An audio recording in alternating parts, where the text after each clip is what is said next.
I am Kendra, 35 years old, and yesterday I inherited $22 million. Instead of celebrating the incredible lives of my grandparents, my mother threw me out into a freezing Atlanta downpour. She screamed that I was dead to them unless I handed over every penny to fund my white brother-in-law's failing tech startup. I simply picked up my ruined belongings, looked my family in the eye, and drove straight to the mansion they thought they owned. But what they did not know was that stepping into that house would give me the exact weapon I needed to send them to federal prison. Before I share how I dismantled their entire lives in under 24 hours, let me know where you are watching from in the comments below. Hit like and subscribe if you have ever had to cut off toxic family to protect your peace. The sound of my leather suitcase hitting the wet asphalt echoed through the affluent Atlanta suburb like a gunshot. It burst open on impact, scattering my tailored work blouses and expensive heels across the flooded driveway. I stood in this pouring rain, the icy water instantly soaking through my trench coat and completely ruining my silk press, but I did not move to gather my things. I kept my eyes locked on the front porch where my mother, Yvonne, stood perfectly dry under the shelter of the grand entryway. "You ungrateful, selfish little girl!" Yvonne screamed, her voice cracking with a frantic rage. "I had known my entire life. You march back to that lawyer tomorrow morning, and you sign those estate documents over to us, or you are dead to this family. Do you hear me, Kendra? Dead to us." Standing silently behind her was my father, Tyrone. He wore his usual expression of manufactured disappointment, arms crossed tightly over his chest. Tyrone had never been a man of many words. His silence was the ultimate weapon he wielded to validate my mother's abuse. Growing up, whenever Yvonne tore down my achievements or belittled my ambitions, Tyrone simply looked away, cementing the reality that I had no protector in that house. I was the eldest daughter, the one expected to be strong, to pay my own way through college, to secure a demanding career as a senior financial auditor, and to never ask for a single dime. I stared at them through the sheet of rain. My grandparents, Harrison and Vivian, had perished in a devastating car crash just days prior. My heart was completely shattered. They were the only people who had ever truly loved me without conditions or hidden agendas. They were the ones who taught me the value of hard work, building their immense wealth from the ground up after my grandfather graduated from Morehouse College. Earlier that afternoon, we had all sat in their attorney's office to read the will. My family had arrived with barely concealed glee, whispering about how they would spend the fortune. But my grandfather was a meticulous, brilliant man. He saw right through their greed. The lawyer had dropped the bombshell that left my family gasping for air. The entire $22 million estate, including the liquid assets, the diverse stock portfolio, and the massive property in Buckhead, was left solely to me. Yvonne and Tyrone received absolutely nothing. As I stood in the driveway processing my mother's ultimatum, the front door swung wider. My younger sister Chloe stepped out holding a massive golf umbrella. She was wearing a designer cashmere coat that I knew for a fact my grandparents had paid for. Chloe had always been the pampered princess of the family, shielded from consequences, and praised for simply existing. Flanking her was her husband Liam, a white man whose arrogance was matched only by his profound professional incompetence. "Kendra, stop being so hysterical." Liam scoffed, leaning against the doorframe as if he owned the place. He had the nerve to smirk at me while I stood freezing in the rain. We all know Harrison's mind was slipping at the end. "You just manipulated him because you are bitter." "I am not hysterical, Liam," I said, my voice cutting through the sound of the rain with absolute precision. "I am simply looking at a group of parasites who finally got cut off from their host." Chloe gasped, dramatically clutching Liam's arm as if I had physically struck her. "You have always been so jealous of me, Kendra. Just because you grind 60 hours a week at some boring audit firm does not mean you deserve Grandma and Grandpa's money. Liam is a visionary. He needs that capital for his startup. You are just a glorified calculator. You do not even know what to do with that kind of wealth." The sheer audacity of her statement almost made me laugh out loud. As an auditor, I dealt in facts, and the facts regarding my brother-in-law were pathetic. Liam's tech startup had been bleeding money for 3 years. It was a running joke in Atlanta's business circles, a black hole of debt that produced absolutely zero user acquisition and no viable product. Yet in my family's eyes, his failing vanity project was infinitely more important than my proven stable career. They viewed my grandparents' wealth as their personal piggy bank, a massive slush fund designed to finance Chloe's luxury shopping habits and keep Liam pretending to be a tech genius. "You need to fix this," Kendra Yvonne demanded, stepping closer to the edge of the porch, but careful not to let the rain touch her Italian leather shoes. "You are going to transfer the funds to Liam's accounts by Friday. Family takes care of family. If you walk away tonight with our money, do not ever think about coming back to this house." I looked at the four of them standing there, a unified front of pure entitlement and toxicity. For 35 years, I had craved their validation. I had worked twice as hard, achieved twice as much, just hoping my mother would look at me with the same adoration she showered on Chloe. I had hoping my father would finally speak up and defend me just once. But standing in that storm, the illusion finally shattered completely. They did not love me. They only loved what they thought they could extract from me. I knelt down on the wet pavement.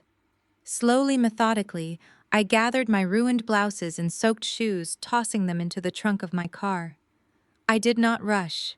I did not shed a single tear. My entire life was built on analyzing data, recognizing patterns, and making cold, hard calculations. The calculation here was simple. The cost of their love was my dignity, and I was no longer willing to pay it. I slammed the trunk shut and walked over to my driver's side door. I looked back at the porch, the smug confidence on Liam's face, the righteous indignation on Chloe's, the demanding, furious glare of my mother. "Keep the house, Mom," I said, my voice steady and devoid of any emotion they could feed on. "I am keeping my inheritance." Yvonne shrieked my name as I got into my car and locked the doors. I turned the ignition, the engine roaring to life, drowning out the sound of my father finally yelling something from the porch. I put the car in drive and pulled out of the driveway without a second glance, leaving them standing in the damp, cold reality of their own making. The drive across Atlanta was a blur of neon lights and heavy rain. I turned the heater on high, shivering as the damp clothes clung to my skin, but my mind was laser-focused. I navigated the slick roads toward Buckhead, the wealthiest, most exclusive neighborhood in the city. The suffocating tension in my chest began to loosen with every mile that put distance between me and the people who shared my blood, but never my spirit. I pulled up to the imposing iron gates of my grandparents' estate. The property was massive, a sprawling architectural masterpiece, hidden behind towering oak trees and pristine landscaping.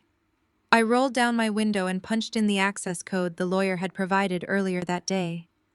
The heavy gates swung open smoothly, granting me entry into my new empire. I drove up the long, winding driveway and parked near the grand entrance. The $22 million mansion sat in total darkness, silent and intimidating against the stormy night sky.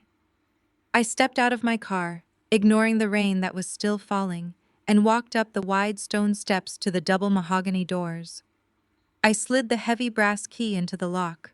The deadbolt gave way with a satisfying heavy click. I pushed the doors open and stepped into the grand foyer. The air inside was still and cool, carrying the faint, comforting scent of my grandmother's lavender perfume and my grandfather's rich cedarwood cologne.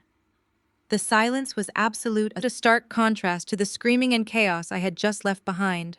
I reached for the wall panel and flipped the switch. A massive crystal chandelier flared to life overhead, illuminating the sweeping dual staircase and the imported marble floors.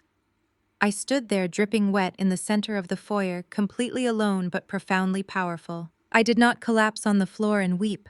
I did not allow myself to break down. My grandfather was a man who operated on logic, strategy, and foresight. He was a brilliant businessman who scrutinized every detail of his life and his company. He did not cut his only daughter and his favored granddaughter out of his will simply out of spite or a sudden change of heart. There was a puzzle here, a hidden truth that he had intentionally left for me to find. I stripped off my soaked trench coat, leaving it in a heap on the marble floor. I needed answers, and I knew exactly where to look. I bypassed the luxurious living spaces and headed straight down the long, shadowed hallway toward my grandfather's private study. The real battle had not even begun, but I was already preparing my weapons. Standing in the center of that cavernous, silent study, the sheer weight of my new reality settling over my shoulders. My mind was violently pulled back to how this entire war had been ignited just 12 hours earlier. The scent of polished leather and aged paper in the mansion perfectly matched the heavy air in the downtown office of my grandparents' attorney. Reginald was a sharp, distinguished man who had been my grandfather's legal counsel and closest confidant for over 30 years. Earlier that morning, my entire family had crowded into his mahogany-lined conference room for the reading of the will. I was sitting in the corner chair, clutching a crumpled tissue, my eyes still swollen from crying myself to sleep the night before. I was drowning in a very real, very suffocating grief. My grandparents were gone. The two people who had attended every single one of my college graduations when my parents claimed they were too busy were gone forever. But the atmosphere in the rest of the room was anything but sorrowful. It was thick with a manufactured grief that barely concealed a palpable, restless greed. Liam was pacing near the floor-to-ceiling windows, loudly discussing his groundbreaking tech application. He was bragging to my father about how he was ready for a $3 million seed injection from the estate to finally launch his platform. I watched him wave his hands around, acting as though the money was already sitting in his bank account. Beside him, Chloe was actively scrolling through luxury real estate listings on her phone, not even pretending to mourn. She occasionally leaned over to show our mother a beachfront property in Miami, whispering about how she could finally afford a summer home. Yvonne simply nodded, adjusting her pearls and complaining to my father about how long the legal process was taking because she wanted to remodel their kitchen before the holidays. Tyrone sat with his arms crossed, projecting an air of absolute authority, fully expecting to inherit the lion's share of his parents' empire. They were practically vibrating with anticipation. They were not mourning the loss of a father and mother. They were eagerly awaiting a massive payout. Reginald entered the room, his expression unreadable. He took his seat at the head of the heavy oak table and opened the sealed leather folder. He offered his condolences, his voice gentle when he looked at me before clearing his throat to read the final wishes of Harrison and Vivian. I expected my parents to get the bulk of the estate. I expected Chloe to be handed a massive trust fund. I had prepared myself to receive a modest sum, perhaps enough to pay off my mortgage, because that was the dynamic I had accepted my entire life. But my grandfather was a man who saw everything. He built his wealth block by block in Atlanta, and he refused to let fools dismantle his legacy. Reginald read the preamble, then delivered the financial distribution. To his only son, Tyrone, and his daughter-in-law, Yvonne Harrison, left absolutely nothing. To his youngest granddaughter, Chloe, he left absolutely nothing. The room went dead silent. You could hear a pin drop on the thick carpet. Liam stopped pacing. Chloe lowered her phone. My mother stared at the attorney as if he had just slapped her across the face. Reginald did not pause. He continued reading with clear, deliberate articulation. The entire $22 million estate was left solely to me. Every single penny. The liquid assets spread across multiple banking institutions, the highly diversified corporate stock portfolio, the commercial real estate holdings in downtown Atlanta, and the crown jewel of the estate, the sprawling Buckhead mansion. It was all legally, undeniably, and entirely mine. For 10 seconds, the silence was absolute. I sat frozen in my chair, the words echoing in my mind. $22 million. Complete control. My grandparents had bypassed my parents entirely, cutting off the golden child and her entitled husband, and handed the keys to the kingdom to the one person they knew would protect it. Then the explosion happened. Yvonne lost her mind. She shot up from her chair, her voice scaling to a shrill, hysterical pitch. She pointed a trembling finger at me, accusing me of manipulating her parents in their final days. She screamed that I had always been a calculating, greedy girl playing the dutiful granddaughter just to worm my way into their bank accounts. She yelled that I had brainwashed them while they were vulnerable. I sat there watching the woman who gave birth to me unravel completely. She did not shed a single tear for her deceased parents, but she was sobbing over the loss of their money. Tyrone slammed his hands on the table, leaning aggressively toward the attorney. He demanded that Reginald throw the document out immediately. He claimed the will had to be a forgery, a mistake, or the product of severe mental decline. He threatened to sue the firm to tie the estate up in probate court for a decade and to ruin Reginald's career if he did not fix this error. But it was Liam who reacted the most violently. The facade of the polite, progressive son-in-law vanished instantly. His face flushed a dark, angry red. He slammed his fist onto the mahogany table so hard the coffee cups rattled. He started shouting, his voice echoing with absolute entitlement. He claimed he had a verbal contract with my grandfather. He screamed that Harrison had personally promised him a $3 million investment just last month and that I had stolen his rightful funding. Liam paced around the table, threatening to sue me personally for breach of contract, calling me a corporate drone who had no idea how to manage that level of capital. Chloe joined in, crying loud, dramatic tears, claiming that I was ruining her future. She yelled that I was a bitter, lonely woman, trying to destroy her marriage by withholding the money Liam rightfully earned. I watched them all.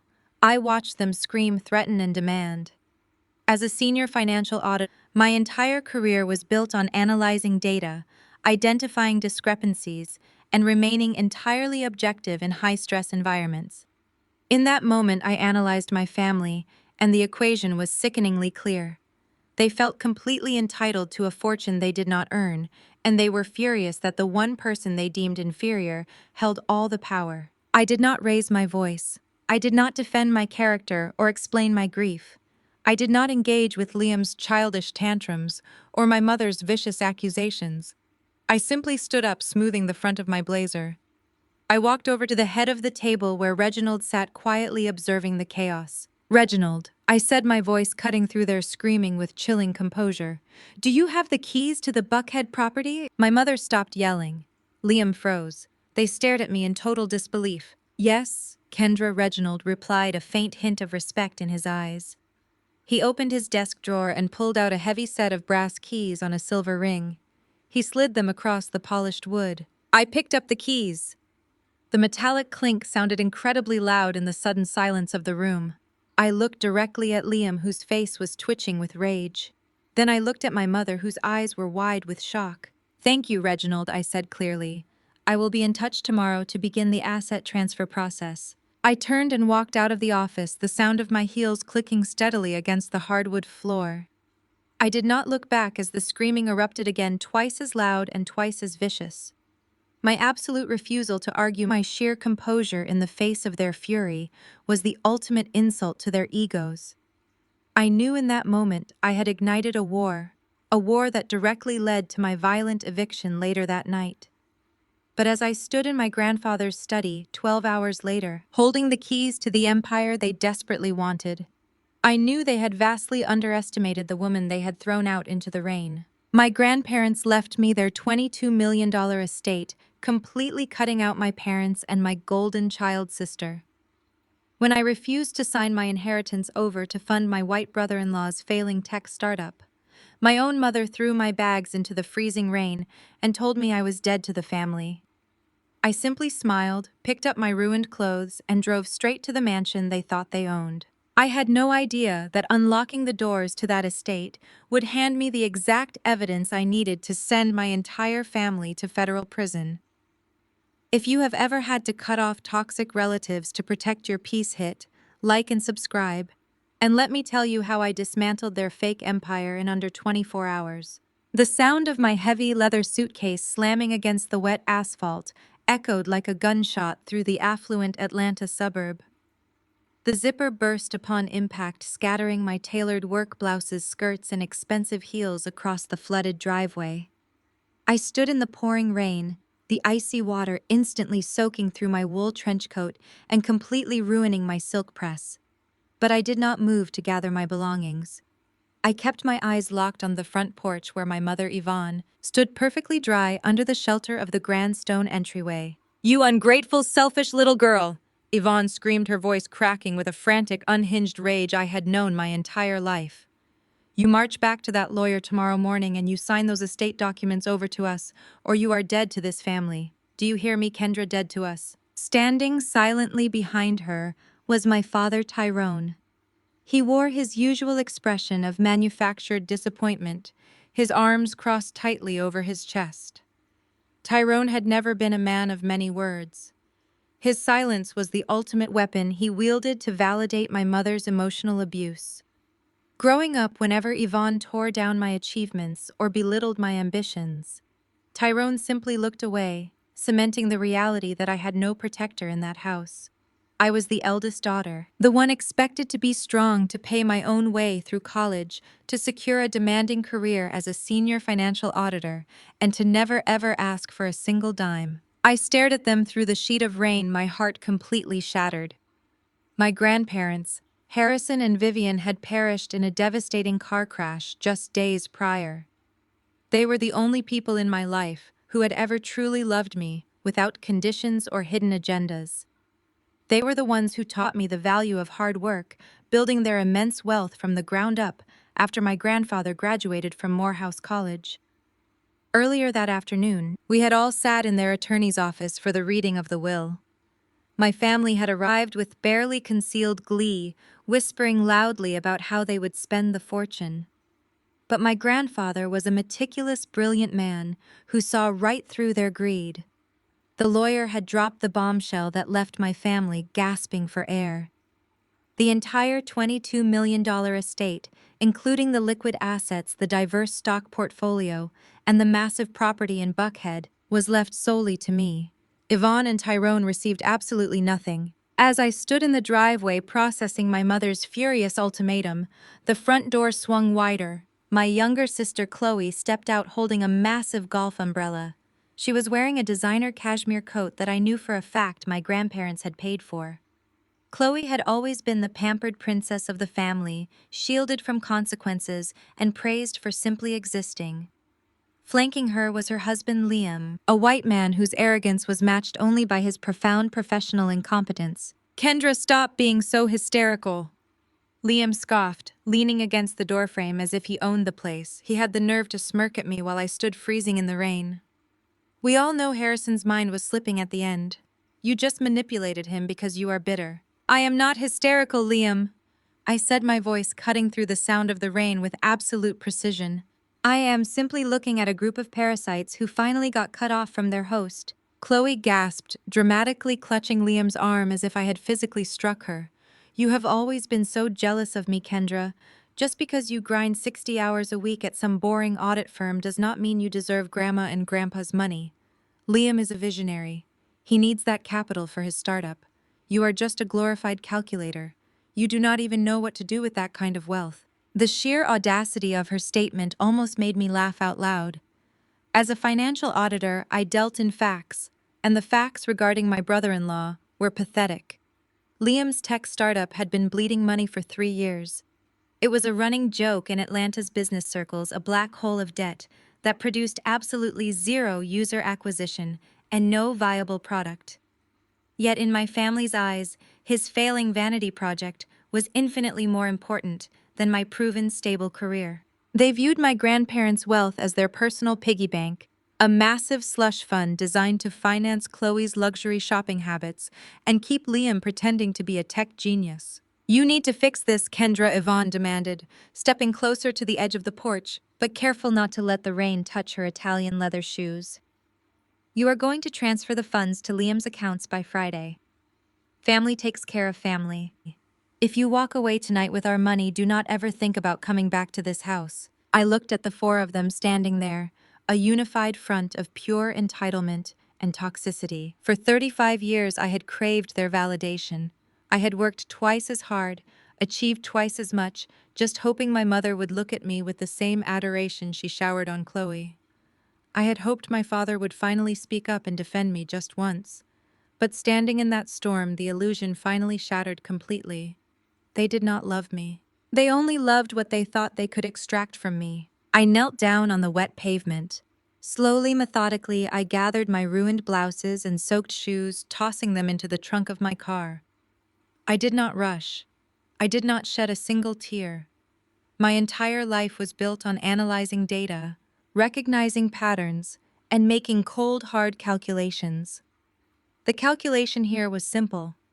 The cost of their love was my dignity, and I was no longer willing to pay it. I slammed the trunk shut and walked over to my driver's side door. I looked back at the porch, the smug confidence on Liam's face, the righteous indignation on Chloe's, the demanding, furious glare of my mother. "Keep the house, Mom," I said, my voice steady and devoid of any emotion they could feed on. "I am keeping my inheritance." Yvonne shrieked my name as I got into my car and locked the doors. I turned the ignition, the engine roaring to life, drowning out the sound of my father finally yelling something from the porch. I put the car in drive and pulled out of the driveway without a second glance, leaving them standing in the damp, cold reality of their own making. The drive across Atlanta was a blur of neon lights and heavy rain. I turned the heater on high, shivering as the damp clothes clung to my skin, but my mind was laser-focused. I navigated the slick roads toward Buckhead, the wealthiest, most exclusive neighborhood in the city. The suffocating tension in my chest began to loosen with every mile that put distance between me and the people who shared my blood, but never my spirit. I was driving straight to my grandparents' vacant $22 million estate, and I knew with absolute certainty that tonight was only the beginning of a war. They thought they could bully me into submission, but they had vastly underestimated the woman they had just thrown out into the rain. I walked into my grandfather's private study and closed the heavy oak door behind me. The room smelled of old paper, expensive leather, and the faint lingering scent of his favorite cigars. It was a space designed for serious business, a sanctuary where he had managed the wealth he built from scratch. I did not waste time looking through the obvious filing cabinets or the pristine desk drawers. My grandfather was a meticulous man who trusted very few people, and as a senior financial auditor, I knew exactly how men like him operated. I walked straight over to the large Persian rug occupying the center of the room. I rolled the heavy fabric back, revealing the smooth hardwood floor and the subtle, nearly invisible seam of a floor safe. I used to watch him open it when I was a teenager, back when I would sit in this very room and let him teach me about compound interest and asset protection. I knelt on the floor and dialed the combination from memory. The heavy steel mechanism gave way with a satisfying click. I pulled the heavy door open and reached inside. There were stacks of property deeds and old family photographs, but my hands bypassed them to grab the one item that felt out of place. It was a thick black leather-bound ledger. I carried it over to his desk, turned on the brass reading lamp, and opened the heavy cover. What I saw inside made the blood run absolutely cold in my veins. This was not a standard accounting book. It was a forensic trail. My grandfather had been conducting his own private audit for the last 8 months of his life. The pages were filled with his neat, precise handwriting, tracking a massive, unauthorized hemorrhaging of funds from his secondary commercial real estate accounts. Millions of dollars were simply missing. I sat down in his leather chair and followed the money trail, my eyes scanning the attached bank statements and printed wire transfers. The funds were not just disappearing into thin air. They were being actively and systematically siphoned. The recipient accounts were tied to a series of obscure offshore limited liability companies. I flipped to the back flap of the ledger and pulled out the corporate registry documents my grandfather had managed to acquire. I cross-referenced the company names. Every single offshore account traced back to one person, Liam. The reality of the situation hit me like a physical blow. Liam's tech startup was not just failing, it was a massive financial sinkhole. He was drowning in fraudulent loans, unpaid vendors, and desperate investors looking for their returns. To save his precious white son-in-law from a federal prison sentence, and to protect the obscenely lavish lifestyle my sister Chloe demanded, my own father had intervened. The ledger contained copies of internal authorization forms from the family business. Tyrone had been forging my grandfather's signature. My father, a man who stood tall in his tailored suits and preached about integrity to his Atlanta church congregation every single Sunday, had been bleeding his own parents dry. He had facilitated the theft of nearly $4 million. And my mother, Yvonne, the woman who cared so deeply about our family's pristine social image and her luxury country club memberships, was not an innocent bystander. Attached emails and bank routing numbers showed she had been moving money through her personal accounts to help wash the stolen funds clean before they reached Liam. They were all in on it, every single one of them. The breath caught in my throat as the sheer audacity of their greed washed over me. My grandparents had figured it all out. They did not just cut my parents and Chloe out of the will out of spite or disappointment. They were actively trying to protect the remainder of the empire they had spent their entire lives building. I flipped to the very last page of the thick ledger. Tucked inside a clear plastic sleeve was a drafted, unfiled police report, alongside a formal letter addressed to the district attorney of Fulton County. My grandfather had meticulously laid out the entire embezzlement and forgery scheme, naming Liam, Tyrone, and Yvonne as the primary perpetrators. I checked the date on the drafted letter. It was written exactly 4 days before the fatal car crash that took their lives. My stomach churned with a dark, suffocating nausea. They were going to turn my parents and Liam into the authorities the very week they died. The police had ruled the car crash a tragic accident due to slick roads and heavy rain. But staring at the evidence in my hands, the timing felt like a heavy, suffocating weight pressing down on my chest. They betrayed the very people who gave them everything. They stole from the man who built a legacy for our family to thrive. And then less than 24 hours ago, they threw me out into the freezing rain for refusing to blindly hand over the rest of the pie. The absolute arrogance of it was sickening.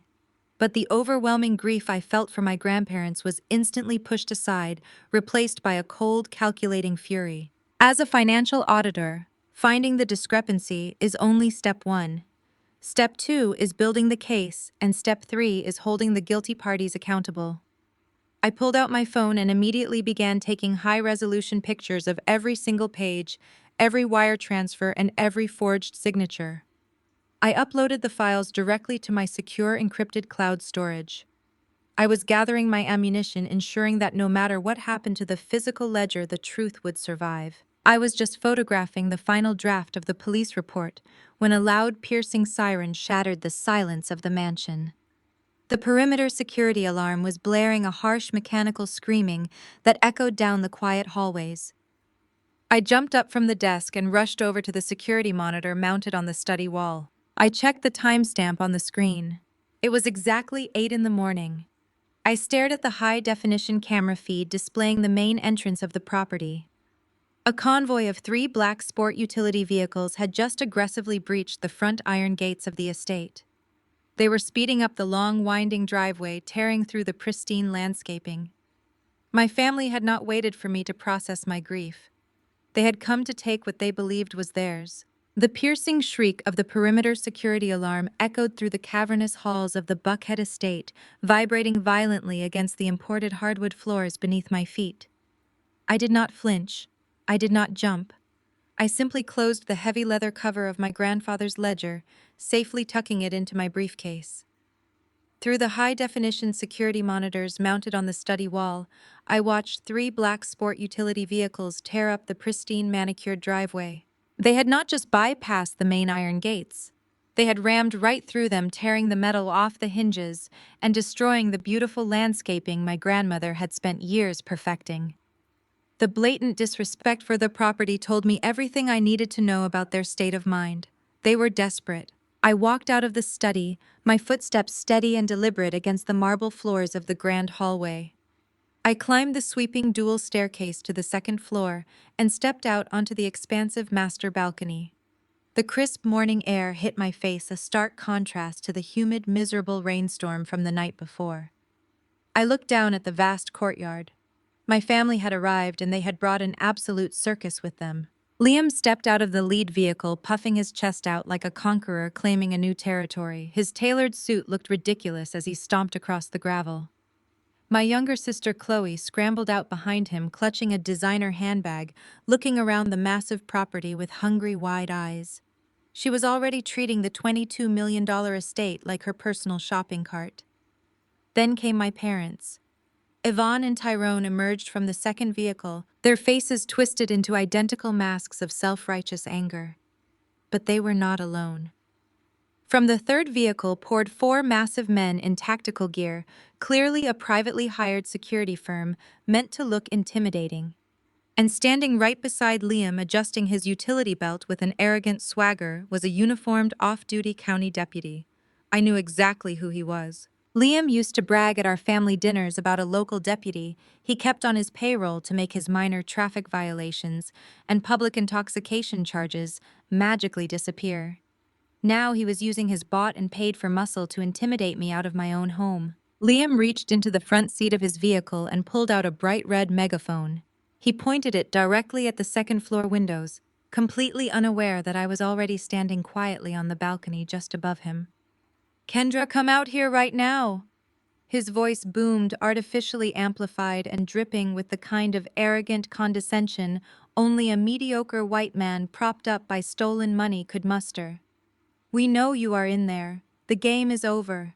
I leaned against the cool stone balustrade looking down at the pathetic assembly. "What game is that, Liam?" I called out, my voice projecting clearly over the courtyard, without the need for any megaphone. "The one where you pretend to be a successful tech founder while secretly draining an old man's bank accounts." Liam lowered the megaphone for a fraction of a second, his face flushing a deep, angry crimson.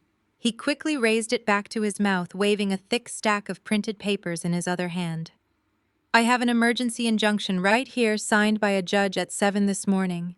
It grants me immediate temporary conservatorship of this entire estate. You are mentally unstable, Kendra. We have filed formal reports claiming you committed elder fraud manipulating Harrison in his final days. You are legally barred from this property." The sheer audacity of the lie was breathtaking. They were projecting their exact crimes onto me. Yvonne stepped forward, shoving past the private security guards, pointing a manicured finger up at the balcony. "You listen to me, you ungrateful little thief," she screamed, her voice cracking with a frantic desperation. "You are going to walk out that front door right now and hand over the estate keys to Liam. We are giving you exactly 5 minutes. If you do not open that door, the deputy here is going to arrest you for criminal trespassing and breaking into a sealed crime scene." Tyrone stood silently behind her, shaking his head, playing the role of the heartbroken, exhausted patriarch. My father, the man who preached honesty to his congregation every Sunday, was standing shoulder to shoulder with the man he helped steal $4 million for. Chloe crossed her arms, shivering slightly in the morning chill, looking completely bored by the destruction of our family. "Just give it up, Kendra," Chloe yelled, her voice whiny and deeply entitled. "You are embarrassing yourself. Liam is taking over the estate management today. Just leave quietly so we can start planning the renovations. They need to gut that awful kitchen before I host my summer gala." I looked down at the 5 of them, truly studying the dynamic playing out in my driveway. They were absolutely terrified. They were operating on pure panic and unearned confidence. Liam needed immediate access to the house to scrub any remaining physical evidence of his embezzlement before the estate went through probate. Yvonne and Tyrone needed me out of the picture before I could audit the commercial accounts and discover the forged signatures my father had been executing. They brought a fake injunction, a corrupt deputy, and a rent-a-cop security team to bully me into submission, because bullying was the only tactic that had ever worked on me in the past. They expected the old Kendra. They expected the dutiful, quiet daughter who would crumble under the weight of my mother's screaming and my father's heavy, weaponized disappointment.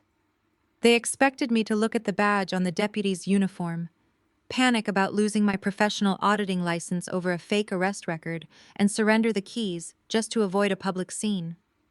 They thought I was a terrified, isolated woman cornered in a massive empty house with no way out. What they did not know was that I had spent the last several hours reading every single page of my grandfather's hidden ledger. They did not know that I had already photographed every forged wire transfer, every fraudulent corporate document, and the drafted police report that proved my grandparents knew exactly who was stealing from them. And most importantly, as Liam smugly tapped his expensive watch and yelled through the megaphone that my 5 minutes were officially ticking down, they had absolutely no idea who I had called at 3 o'clock in the morning. I stepped back from the balcony window and took a deep breath. The cool air of the empty mansion filled my lungs. I did not panic. I did not shed a single tear. I simply turned around and made my way down the sweeping marble staircase. My heels clicked in a steady, rhythmic cadence against the imported stone floors.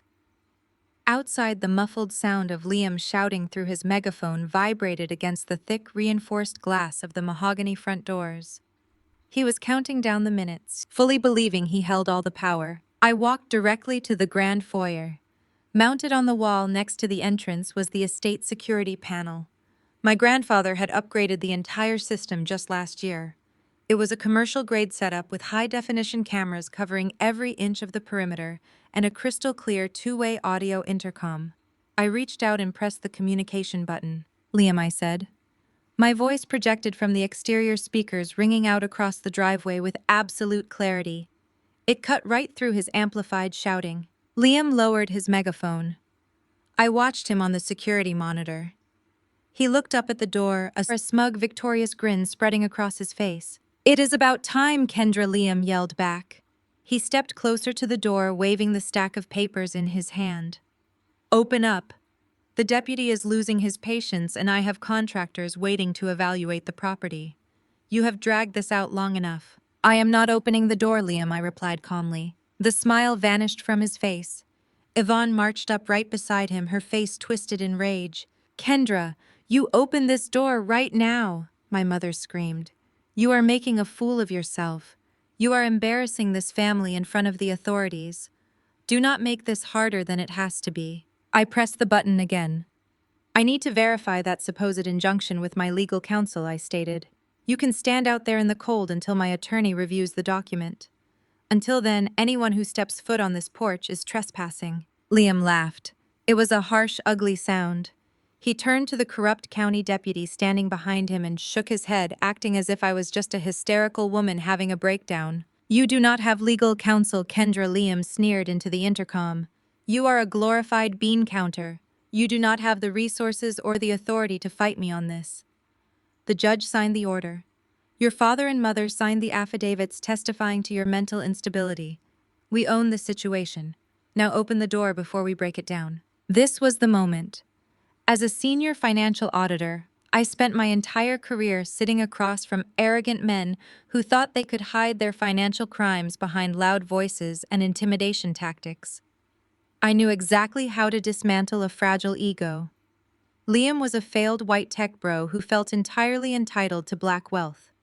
He hated that I, a self-sufficient black woman, was the only obstacle standing between him and his stolen fortune. I knew if I pushed the right button, his arrogance would override his common sense. "Why do you need this house so desperately, Liam?" I asked, letting a tone of mocking pity slip into my voice. "Is the startup failing that hard? I heard you have not secured a single user in 3 years.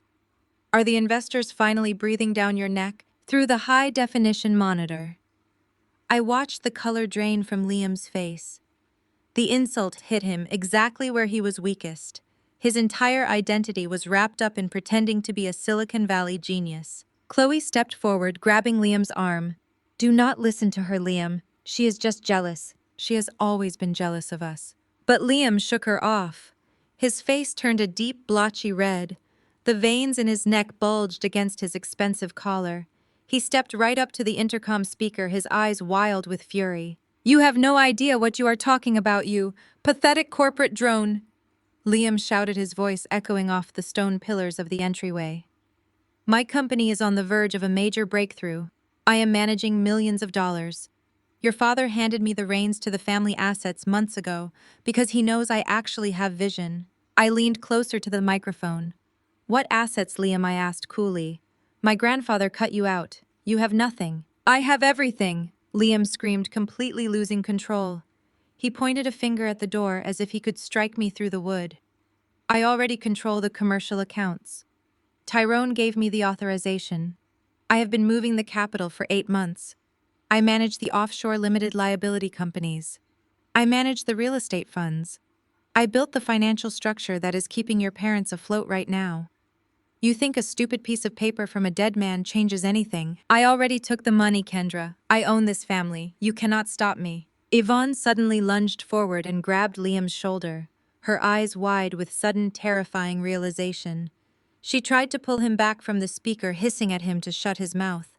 She knew he had just said too much.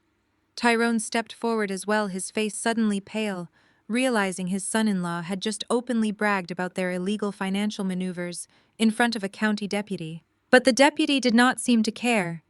He was on Liam's payroll, paid to look the other way and enforce their will. He just stood there, bored and waiting for his money. Liam shoved my mother's hand away, completely blinded by his need to put me in my place. He leaned back into the intercom. "You are nothing, Kendra," Liam spat.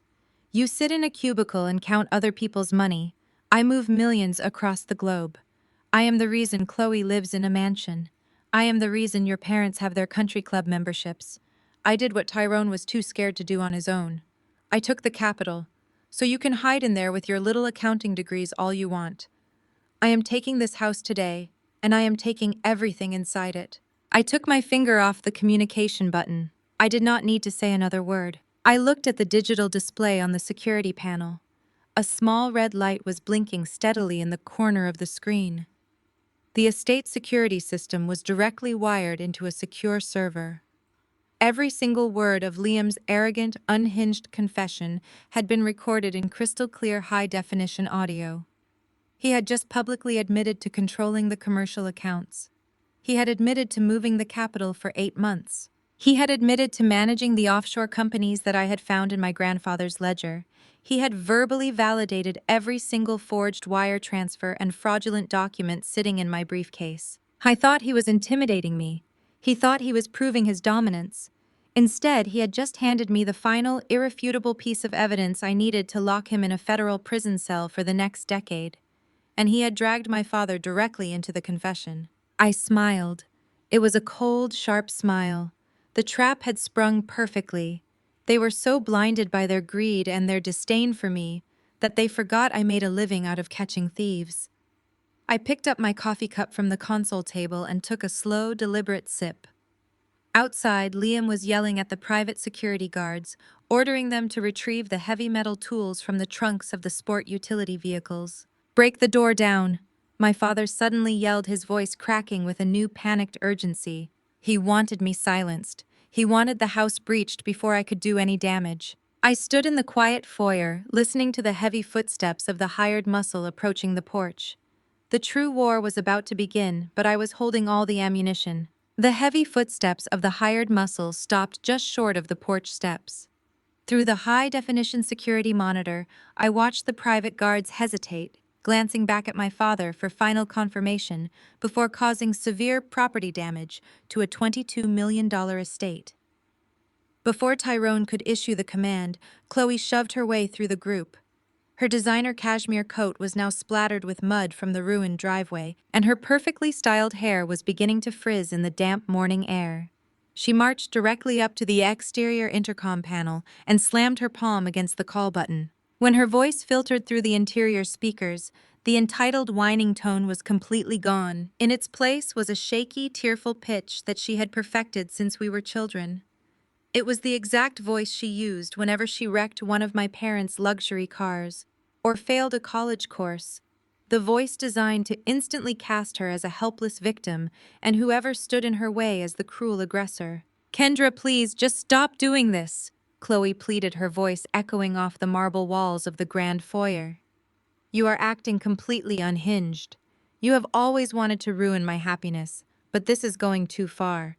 I know you resent me. I know you have always been jealous that Mom and Dad loved me more, that Liam chose me instead of some boring woman who only cares about spreadsheets. But you cannot punish my husband just because you are bitter and alone." I stood in the center of the foyer, holding my coffee cup, simply observing her distorted face on the security screen. Her ability to center herself in a situation involving grand larceny and elder abuse was genuinely pathological. "If you do not open this door right now," Chloe continued, her tone shifting from fake sorrow to a vicious, venomous threat, "I am calling my contacts at the local news stations. I know half the social bloggers in Atlanta. I will tell them that you locked yourself in our dead grandfather's house. I will tell them you are having a psychotic break because you could not handle the grief. Your accounting firm will see it on the evening news. They will fire you before noon. You will lose your certified public accountant license. You will lose your entire career, Kendra. Do not test me." She stared into the camera, breathing heavily, fully believing she had just delivered a checkmate. She thought my career was my vulnerability because it was the only thing I had ever fought to protect. She assumed the threat of public humiliation would bring me to my knees because public image was the only currency our family valued. I pressed the communication button. My voice was calm, icy, and totally devoid of the panic she desperately wanted to hear. "You cannot destroy a reputation built on facts with a foundation of lies," Chloe, I replied. You can call every news station in Fulton County. You can tell them whatever fairy tale helps you sleep at night. But when the reporters show up, they are not going to be investigating my mental health. They are going to be investigating why the wife of a failed tech founder knowingly co-signed dozens of fraudulent offshore wire transfers to fund her luxury shopping sprees. I watched Chloe freeze on the monitor. The color drained from her face so fast she looked physically ill. She stumbled backward, her hand dropping from the intercom button. I had just confirmed that I did not just suspect them, I had the exact financial receipts. Before Chloe could say another word, Yvonne forcefully pushed her daughter aside. My mother stepped up to the camera. The furious, screaming woman from the driveway was gone.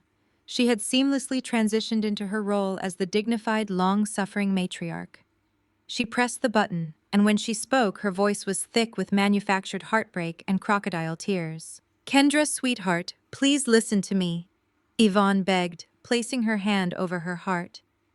"We are a prominent Black family in this city. Your grandfather worked too hard, marched in the streets, and built our name from the ground up for you to tear it all down over a simple financial misunderstanding. Do not do this to our community. Do not invite the police and the media into our private business. We can handle this internally. We can fix whatever Liam did.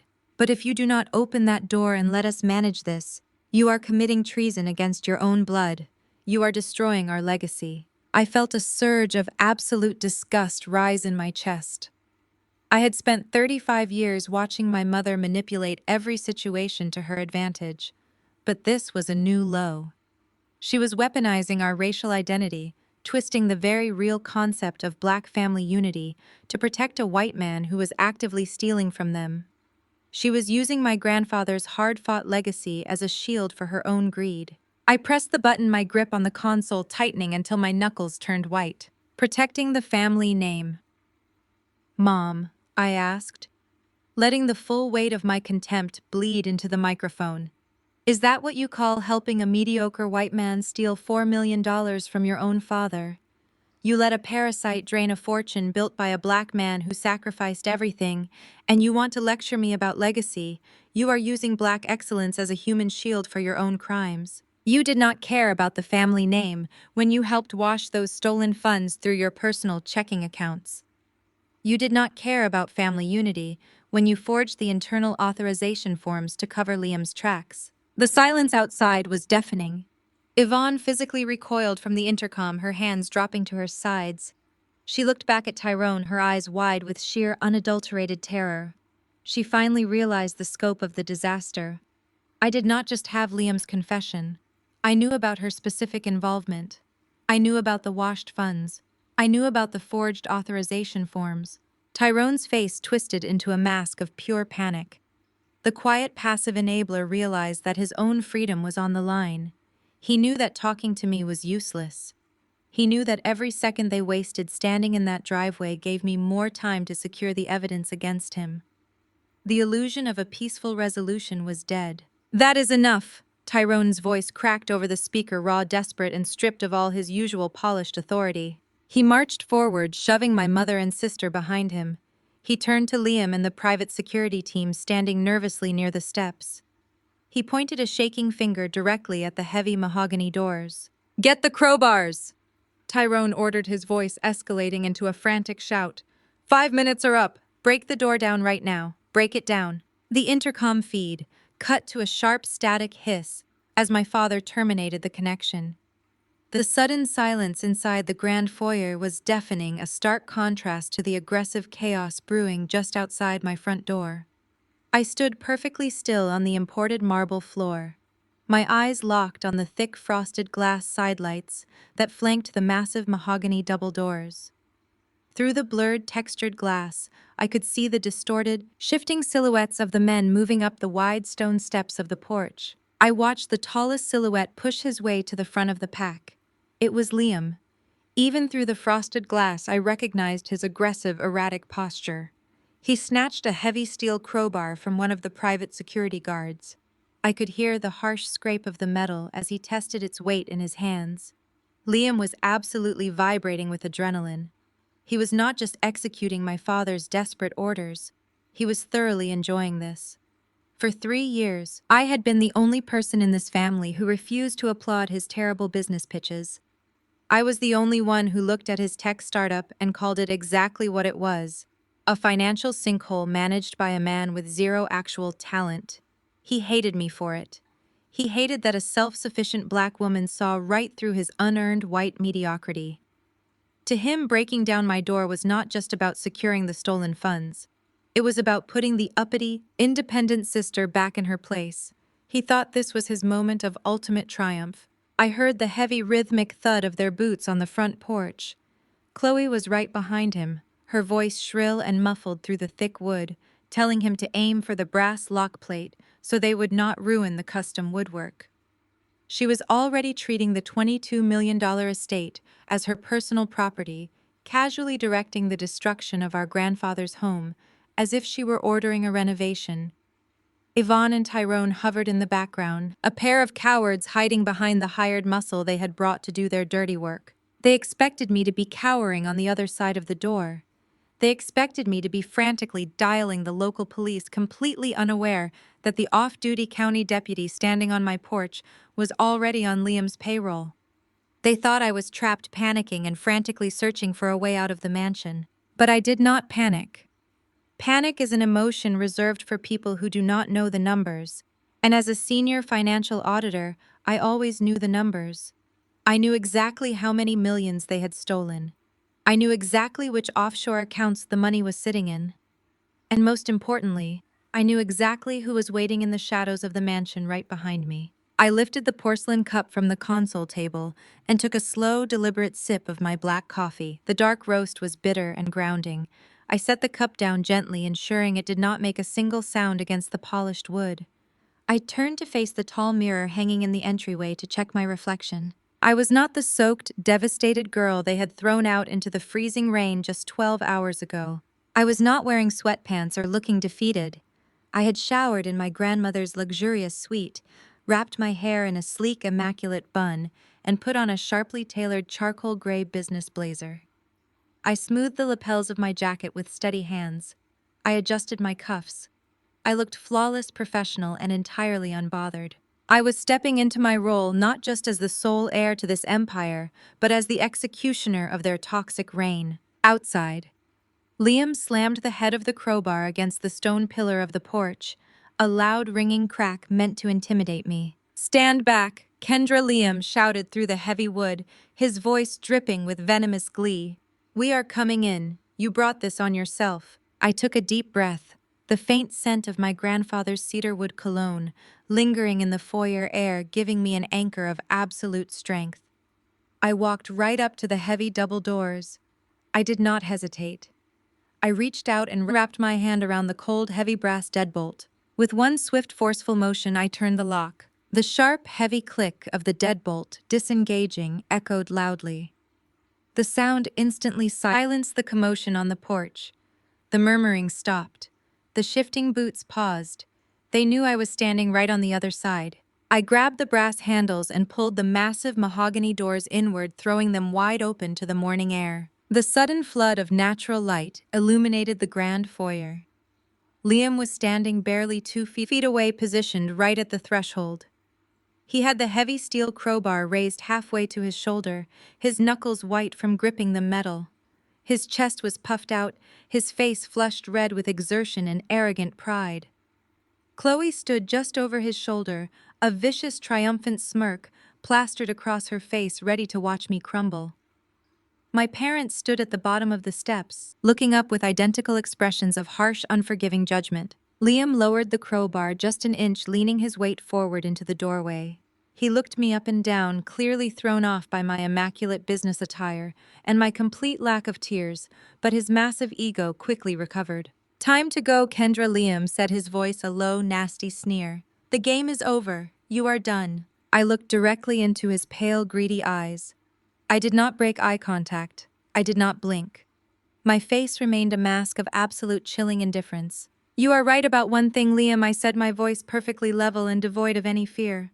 "Someone is definitely done." Without another word, I took a single deliberate step to the side. By shifting my body out of the center of the doorway, I cleared the visual pathway directly into the grand sweeping expanse of the foyer and the massive marble staircase rising behind me. I watched the exact second the reality of the situation registered in Liam's brain.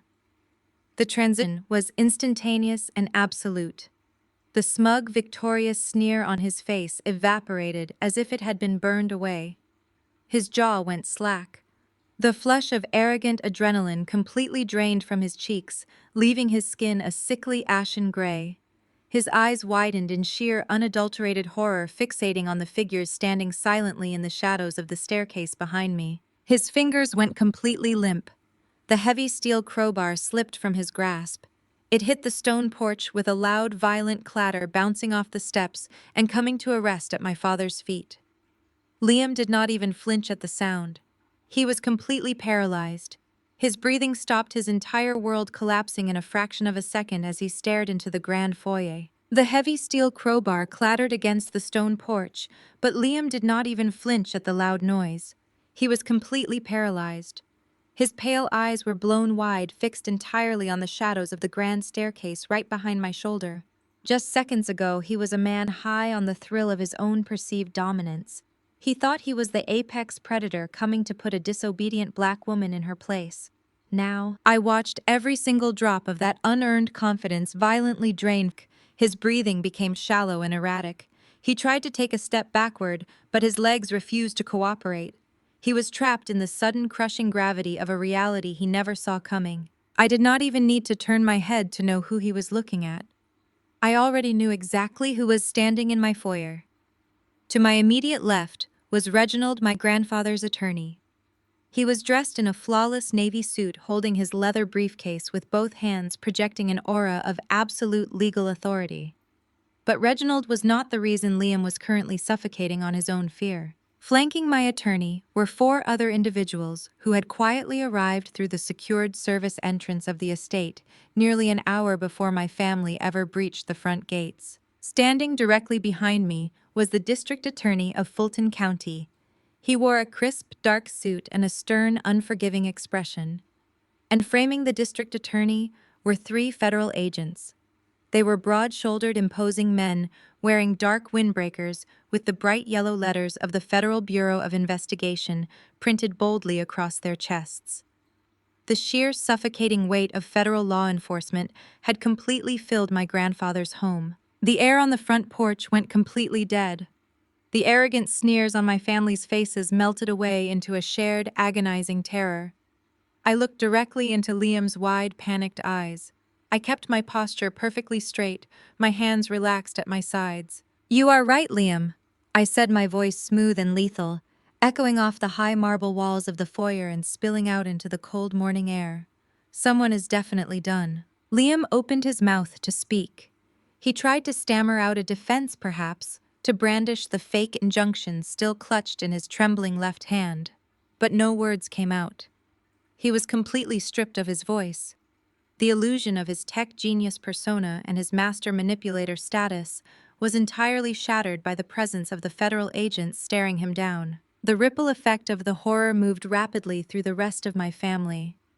Chloe, who had been leaning around Liam just moments ago with a vicious, triumphant smirk, suddenly let out a sharp, choked gasp. She clamped both hands over her mouth, her designer handbag slipping from her shoulder and hitting the wet concrete. She instinctively took a huge step away from her husband, her eyes darting between the federal agents and Liam. I watched her realize in real time that the man she married was about to drag her down into a massive criminal conspiracy. Her lavish lifestyle was evaporating right before her eyes. Yvonne grabbed the stone railing of the porch to steady herself. My mother, the woman who cared more about country club invitations and her pristine high society image than her own daughter, physically slumped. She let out a whimpering, pathetic sound as the reality of federal prison materialized right in front of her face. She had spent my entire life telling me I was an embarrassment, yet here she was standing on my front porch, about to become the biggest scandal Atlanta had ever seen. Tyrone physically stumbled backward. My father tripped over his own expensive shoes, his arms flailing slightly as he lost his balance. The quiet, enabling patriarch was finally confronted with a problem he could not ignore or brush under the rug. He looked at the district attorney, his face a mask of absolute, undeniable guilt. For years, he had protected his fragile ego by hiding behind my mother's loud abuse and Liam's financial schemes. Now stripped of his enablers, he just looked like a terrified, pathetic old man who had betrayed his own parents. Even the corrupt local deputy Liam had brought along realized the game was over. The moment he spotted the federal windbreakers in my foyer, his arrogant swagger vanished completely.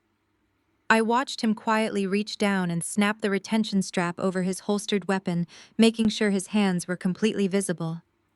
He slowly took a step backward, trying to blend in with the hired security guards, hoping to quietly back his way down the driveway and disappear before the agents noticed him. The private security team Liam had hired also began to slowly retreat, realizing they had been brought to a federal crime scene under false pretenses. They wanted absolutely no part of what was about to happen. But the corrupt deputy was far too late. The low rumbling sound of heavy vehicle engines echoed from the back of the estate. The deputy whipped his head around, looking past my parents' vehicles. Two unmarked black federal vehicles had just pulled up and blocked the rear service gates, while a local police cruiser pulled in right behind their convoy in the main driveway. The flashing red and blue lights illuminated the morning fog. The trap was completely sealed. No one was leaving this property. The district attorney stepped forward, moving past me and crossing the threshold onto the front porch. The morning sunlight caught the gold seal on his identification badge. He did not look at my parents. He did not look at Chloe. He walked directly up to Liam, invading his personal space with the full, intimidating weight of the law. Liam shrank back, finally dropping the useless, fabricated injunction papers onto the porch. The pages scattered across the stone steps, completely ignored and fluttering in the morning breeze. The confidence that allowed him to yell through a megaphone just 5 minutes ago was completely gone. The district attorney reached into his interior jacket pocket. He did not pull out a temporary injunction for property management. He did not pull out a civil complaint. He pulled out a thick, legally binding document stamped with the official seal of a federal judge. Liam, the district attorney, said, his voice deep and entirely devoid of sympathy. "I have a federal warrant for your arrest." The words hung in the cold morning air, heavier than the rain from the night before. Liam stood completely frozen on my front porch, his eyes darting frantically between the district attorney and the 3 federal agents standing in my grand foyer. He opened his mouth to speak, but only a pathetic, breathless sound came out. The man who had spent the last 3 years parading around Atlanta as a visionary tech founder, the man who had just threatened to break down my door and take my home by force, was now trembling so violently that his knees visibly shook beneath his tailored suit. I stepped past the federal agents and moved right to the threshold of the doorway. I did not raise my voice. I did not gloat. I operated with the precise, methodical composure of a woman who had already won the war. I reached into the sleek leather briefcase I had placed on the console table and pulled out the heavy black leather-bound ledger I had recovered from my grandfather's floor safe. I held it out. The lead agent stepped forward and took it from my hands. I introduced myself officially to the agents, confirming my identity as the sole executor of the estate and a licensed senior financial auditor. I told them that inside that ledger, they would find a meticulously documented forensic trail curated by my late grandfather. I explained that it contained months of unauthorized banking activity, forged internal authorization forms, and clear evidence of systematic embezzlement from our family commercial real estate accounts. I watched Liam's face turn a sickening shade of gray as I listed his crimes out loud, but I was not finished. I turned to the district attorney, who was watching me with a look of quiet respect.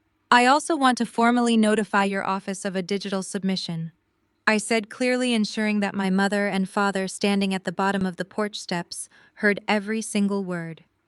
The exterior intercom system on this estate is hardwired to a secure cloud-based server. Approximately 10 minutes ago, Liam made a detailed, unsolicited confession through that intercom.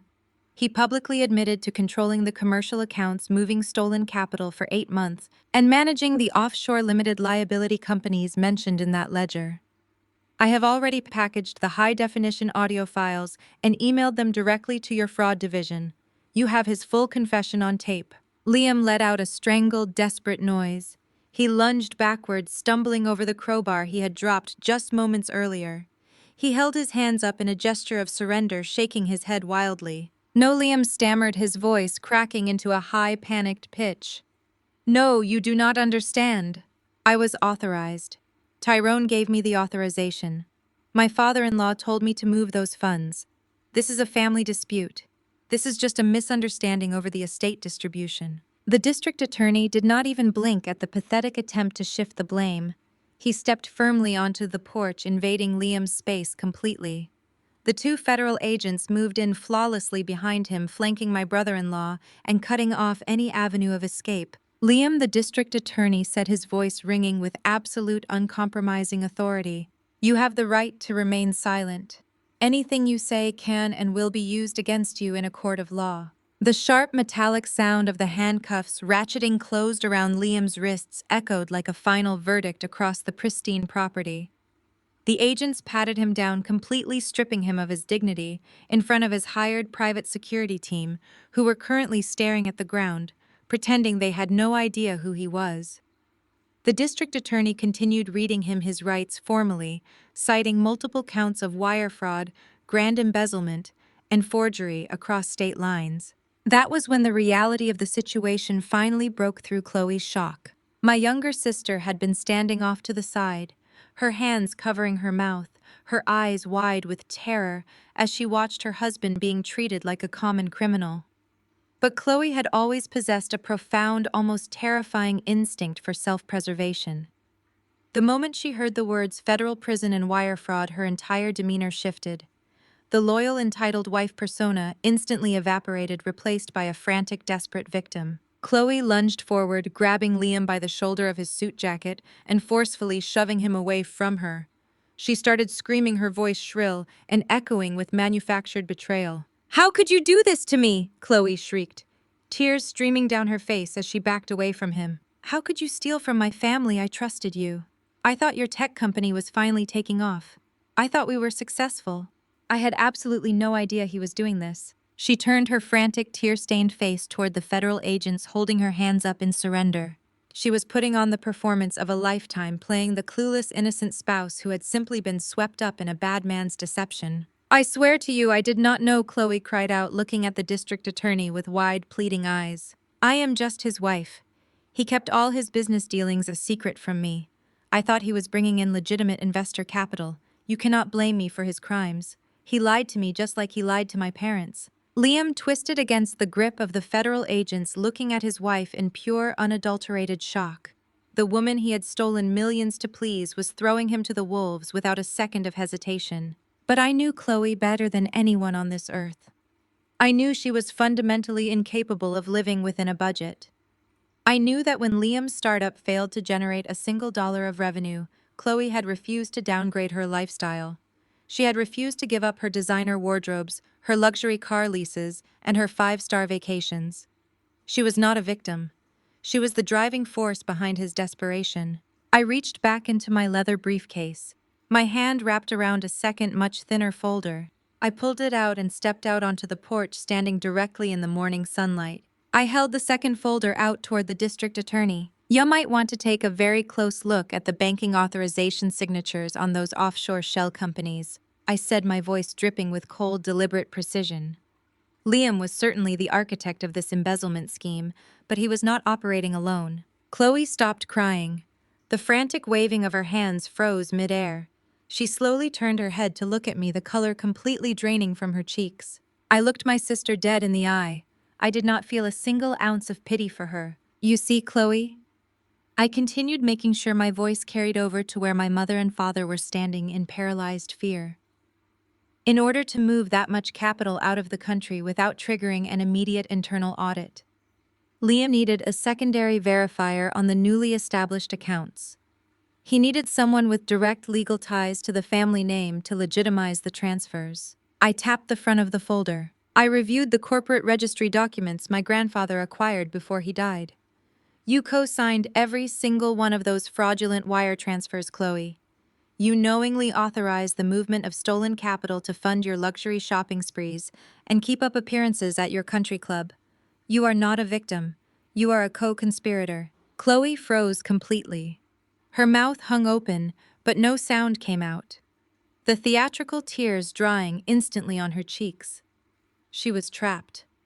She realized in that exact moment that there was no manipulation tactic, no fake crying, and no amount of whining that could save her from a federal paper trail. I handed the folder to the district attorney, sealing her fate. The trap had fully snapped shut, and they were all going down together. The heavy silence that followed my revelation was completely suffocating. Chloe stood paralyzed on the stone steps. Her eyes were locked on the thin manila folder I had just handed to the district attorney. The federal agents did not hesitate. They moved in swiftly, pulling Chloe away from the front door and reciting her rights just as they had done to her husband. The reality of the situation finally shattered the last remaining pieces of my family's arrogant facade. My mother could no longer pretend this was a simple misunderstanding. Yvonne let out a desperate guttural cry that echoed across the vast courtyard. She abandoned all her carefully practiced elegance. She scrambled up the stone steps of the porch, her expensive heels slipping on the damp concrete. She rushed directly toward me, pushing past the federal agents. She reached out and grabbed my arm. Her manicured nails dug painfully into the fabric of my tailored blazer. "Kendra, please," Yvonne begged. Her voice was shrill and completely stripped of its usual commanding authority. Her eyes were wide with a frantic, animalistic panic. "You have to stop this right now. Tell them it is a mistake. Tell them we can handle the accounting internally. We are your parents, Kendra. We gave you life. We are your family. You cannot send your own sister and your own family to federal prison." I did not pull my arm away immediately. I stood perfectly still, letting her hold on to me, letting her feel the absolute rigidity of my posture. I looked down at her trembling hand gripping my sleeve. Then I slowly raised my gaze to meet her terrified, pleading eyes. I saw no genuine love in her expression. I only saw a woman who was absolutely terrified of losing her country club memberships, her social status, and her freedom. I gently but firmly pried her fingers off my jacket. I smoothed the wrinkled fabric where she had grabbed me. "You threw me out into the freezing rain last night," I said. My voice was quiet, but it carried a cold, unyielding weight that made her physically shrink back. "You threw my belongings onto the wet asphalt. You looked me in the eye and told me I was dead to you. You told me I was no longer a part of this family because I refused to let you steal from the legacy my grandfather built. So do not stand here and beg me for mercy in the name of family. Consider this my ghost haunting you." Yvonne let out a choked, devastated sob. She covered her face with her hands, finally realizing that the daughter she had treated like a disposable asset for 35 years was now the architect of her complete destruction. She turned around, looking desperately for her husband to intervene, to do what he always did and enforce their authority. But my father was not interested in saving my mother or my sister. Tyrone had finally realized that the federal agents were not just here for Liam and Chloe. They were here to dismantle the entire financial conspiracy, and his name was written all over the forged authorization forms. Tyrone stepped forward, but he did not look at me. He looked directly at the lead federal agent, the quiet, stoic patriarch who had always enabled my mother's abuse, completely crumbled under the pressure of federal law enforcement. "Listen to me," Tyrone stammered, holding his hands up in a placating gesture. "I had nothing to do with the offshore accounts. Liam orchestrated the entire thing. He is the one who managed the technology startup. He is the one who set up the shell companies. He manipulated me. He told me he needed temporary bridge capital and that Harrison had quietly approved it. I was just trying to help my son-in-law. Liam lied to all of us." Liam, who was currently being escorted toward the black sport utility vehicles by 2 federal agents, heard every single word. The betrayal instantly ignited a blazing, unhinged fury in his eyes. He stopped walking, digging his heels into the gravel driveway, and turned back to face my father. "You lying coward!" Liam screamed. His voice was ragged and desperate as he thrashed against the firm grip of the agents. "Do not you dare try to put this all on me. You forged Harrison's signature on the internal transfer documents because you were too terrified to ask him for the money yourself. You knew exactly where those funds were going." Tyrone shook his head wildly, his face dripping with nervous sweat. I did not know the extent of it. I was tricked. You were not tricked, Liam shouted, a vicious, ugly laugh escaping his lips. You were greedy. You wanted to maintain your pristine image as the successful heir to the empire. And when the bank auditors started asking questions about the missing liquidity 3 months ago, what did you do, Tyrone? Tell your wife what you did to cover your tracks. My mother lowered her hands from her face. She turned to look at my father, her tear-stained face suddenly registering a new, deeply unsettling confusion. Tyrone swallowed hard. He refused to make eye contact with his wife. He stared at the ground, his silence speaking volumes. Tell her, Liam demanded, thoroughly enjoying the carnage he was creating on his way down.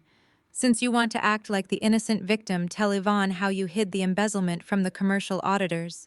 When Tyrone refused to speak, Liam looked directly at my mother with a malicious, triumphant sneer. I used your house, Yvonne, Liam yelled across the courtyard. Tyrone secretly signed over the deed to your massive suburban estate.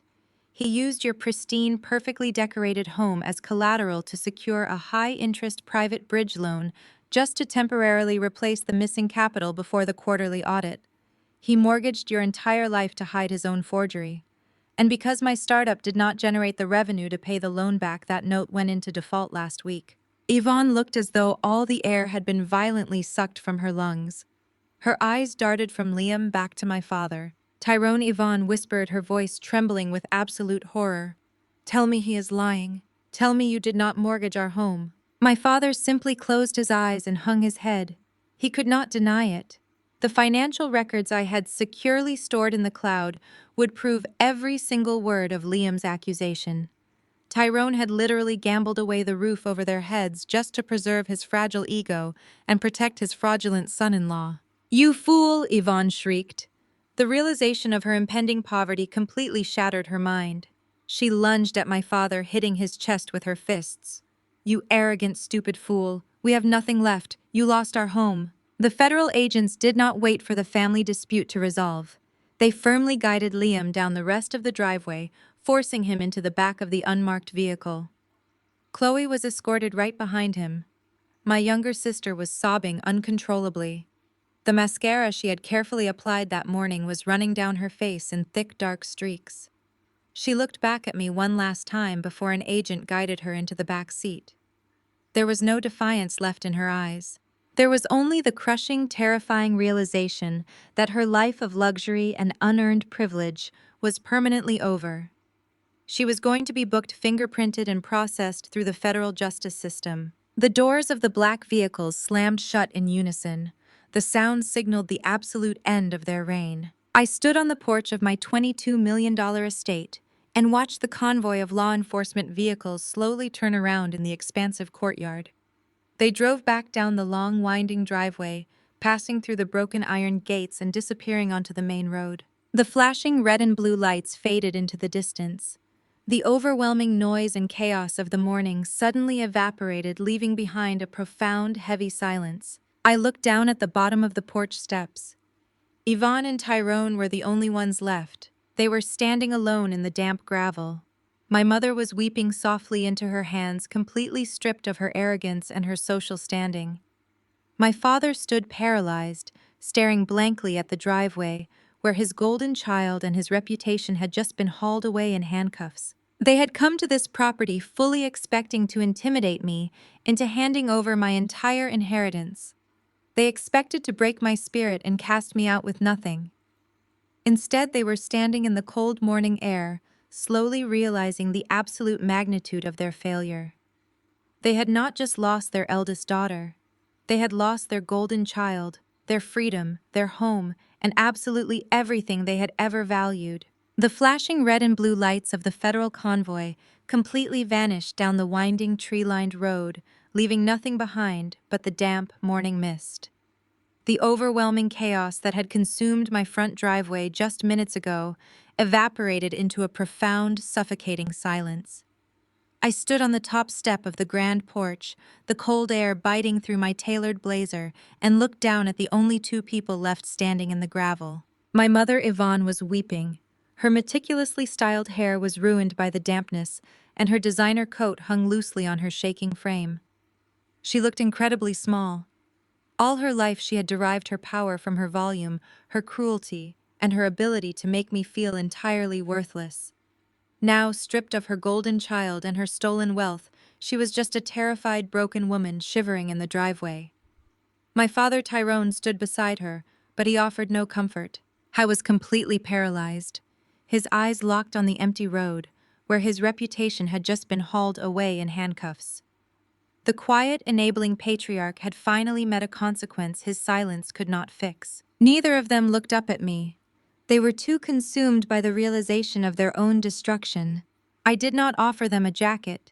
I did not ask my security team to call them a cab. They had thrown me out into a freezing rainstorm less than 24 hours ago and told me I was dead to them. I was simply honoring their request. I turned my back on my parents, stepped over the heavy steel crowbar Liam had dropped on the stone porch, and walked back inside my $22 million estate. I grabbed the solid brass handles of the massive mahogany double doors and pulled them shut. The heavy, definitive click of the deadbolt sliding into place echoed through the grand foyer. I locked them outside in the cold, severing my ties to their toxicity forever. The fallout over the next few weeks was absolutely catastrophic, a masterclass in financial and social ruin. As a senior financial auditor, I had seen companies collapse overnight, but watching the swift, methodical dismantling of my family's facade was entirely different. The federal investigation ripped through their lives like a hurricane. Because my grandfather had meticulously documented everything in his ledger, the federal prosecutors had an airtight case. They froze every single bank account tied to Liam, Chloe, and my parents. But the most devastating blow came from the bank. During the confrontation, Liam had maliciously exposed Tyrone's deepest secret. My father had secretly signed over the deed to their massive suburban estate, using the pristine, perfectly decorated home as collateral to secure a high-interest private bridge loan. He had done it to temporarily replace the missing capital before the commercial auditors could discover the embezzlement. But Liam's tech startup was a black hole. It generated zero revenue and the loan had gone into default. Banks do not care about your social standing or your church congregation. When the news of the federal fraud investigation broke, the private lender moved with ruthless efficiency. The foreclosure process in Georgia is fast, and my parents had absolutely no liquid capital left to save themselves. Within 3 weeks, the bank seized the property. Yvonne and Tyrone were formally evicted from the suburban fortress, where they had spent 35 years, making me feel like an unwelcome guest. They were forced to pack whatever personal belongings the feds had not seized and vacate the premises. The financial ruin was absolute. But for my parents, the social ruin was a fate worse than death. Atlanta has a tight-knit, deeply connected community of affluent Black professionals. Reputation is the ultimate currency. You can survive a bad business deal, but you cannot survive stealing millions from a revered elder, especially a self-made titan like my grandfather, who had spent his life pouring resources back into his community. The scandal hit the local evening news and spread through the city's elite circles like wildfire. The headlines were brutal, detailing how a prominent pastor and his socialite wife had conspired with their white son-in-law to defraud their own family. The whisper networks tore my mother's reputation to shreds. The consequences were immediate and humiliating. Yvonne's prestigious country club membership was revoked by the board of directors, citing a violation of their moral conduct clause. My father was forced to resign from his position at the church, asked to step down by a congregation that felt deeply betrayed by his hypocrisy. The people who used to attend their lavish holiday parties, the friends who drank their expensive wine and praised their perfect family, completely vanished. They cut all ties, refusing to return my mother's desperate phone calls. They abandoned Yvonne and Tyrone just as swiftly and callously as my parents had abandoned me at my lowest point. They became social pariahs, completely isolated in a city they once thought they ruled. I monitored the fallout from the quiet sanctuary of my grandfather's study, managing the estate and coordinating with the federal prosecutors. I felt no guilt.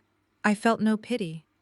The universe was simply balancing the scales, handing them the exact energy they had put out into the world. It was a Tuesday afternoon, about a month after the incident on the porch. I was sitting at my grandfather's heavy oak desk, reviewing a portfolio of new investment strategies for the capital I had secured. The warm afternoon sunlight filtered through the large windows, casting a peaceful glow over the room. The estate was quiet, protected, and entirely mine. My personal cell phone buzzed on the desk. I glanced at the screen.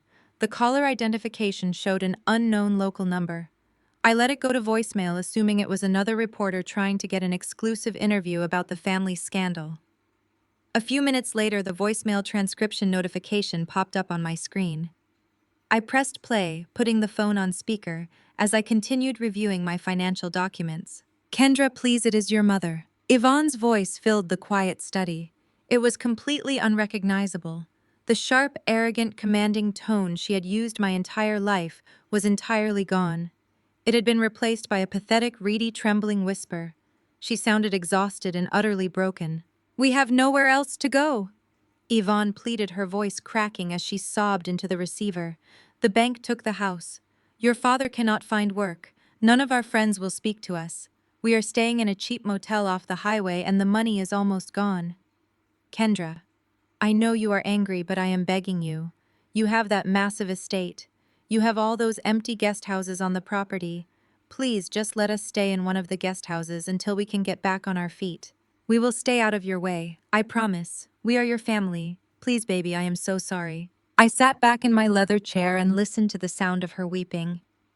A year ago, hearing my mother cry would have sent me into a panic.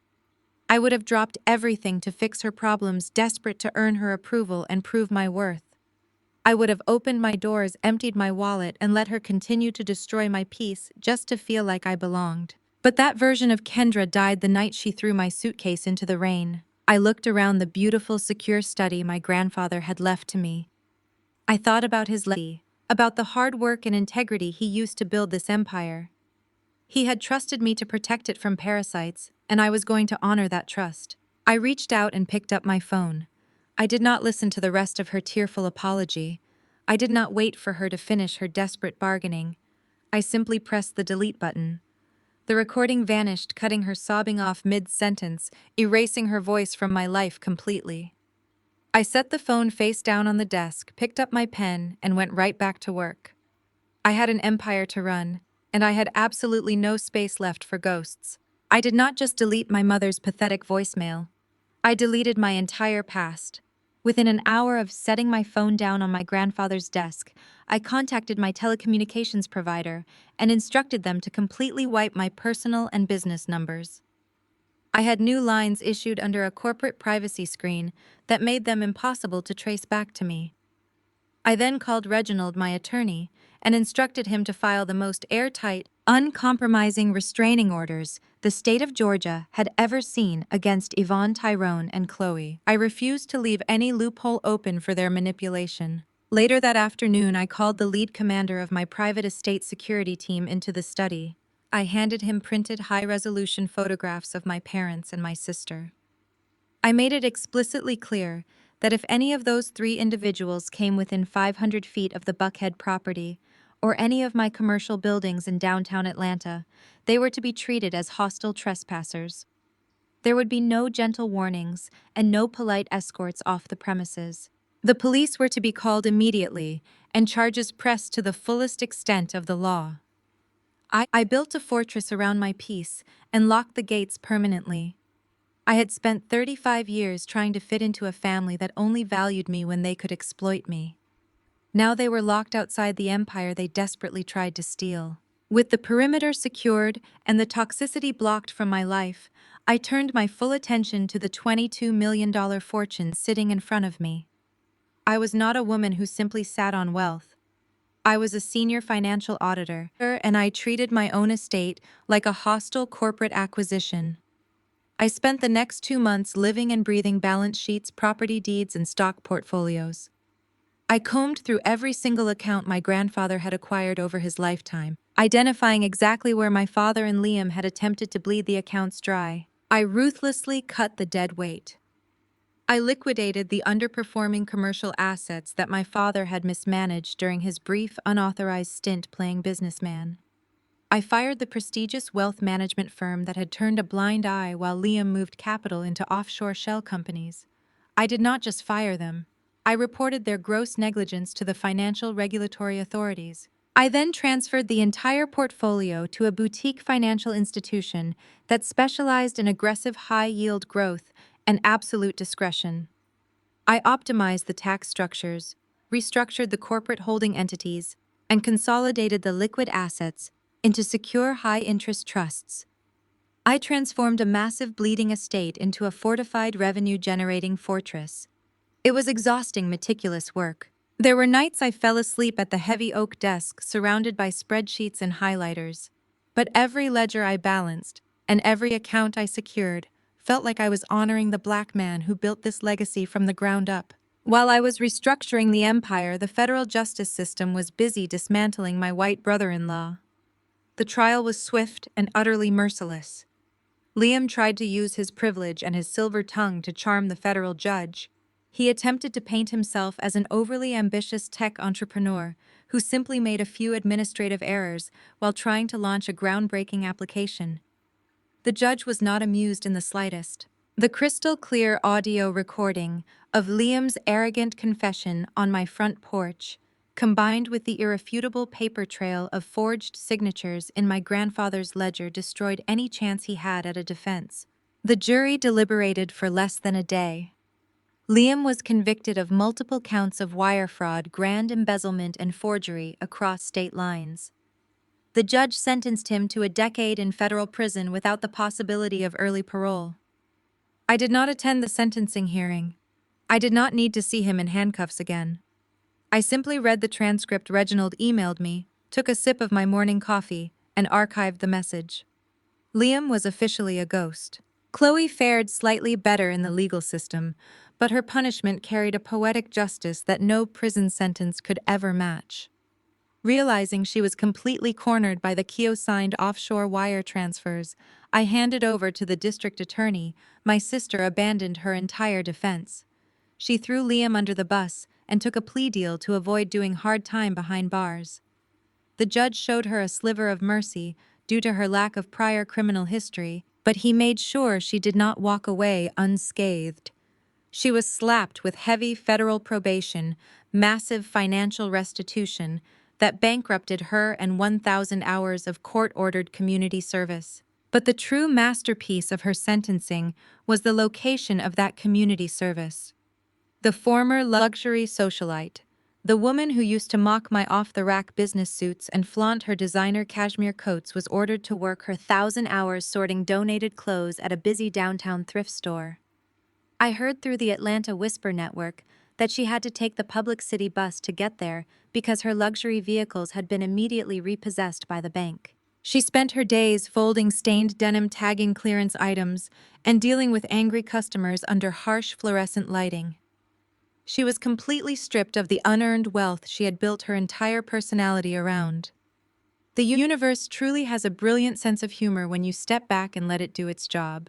With my family surgically removed from my life, and the criminals held accountable, the air inside the Buckhead mansion finally felt light. The brutal legal battles were over. The assets were growing securely in the bank.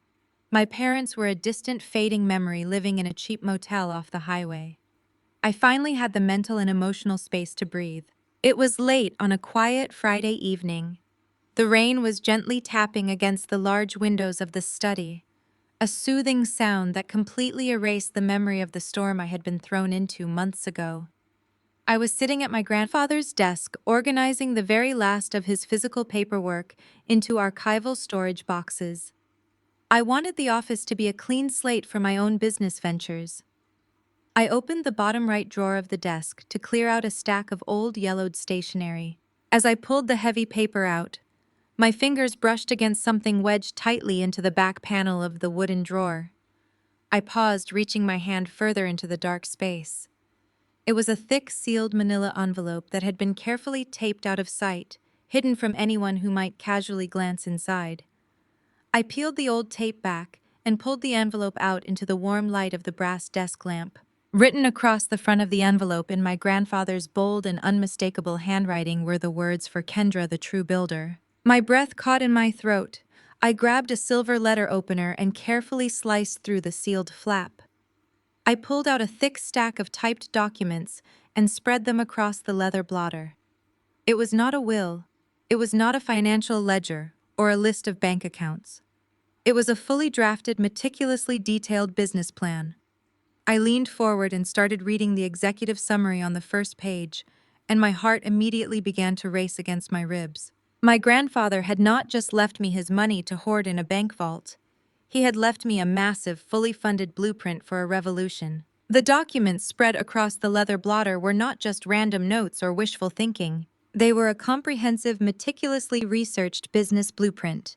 My grandfather had mapped out a philanthropic enterprise designed to inject real sustainable capital back into our community.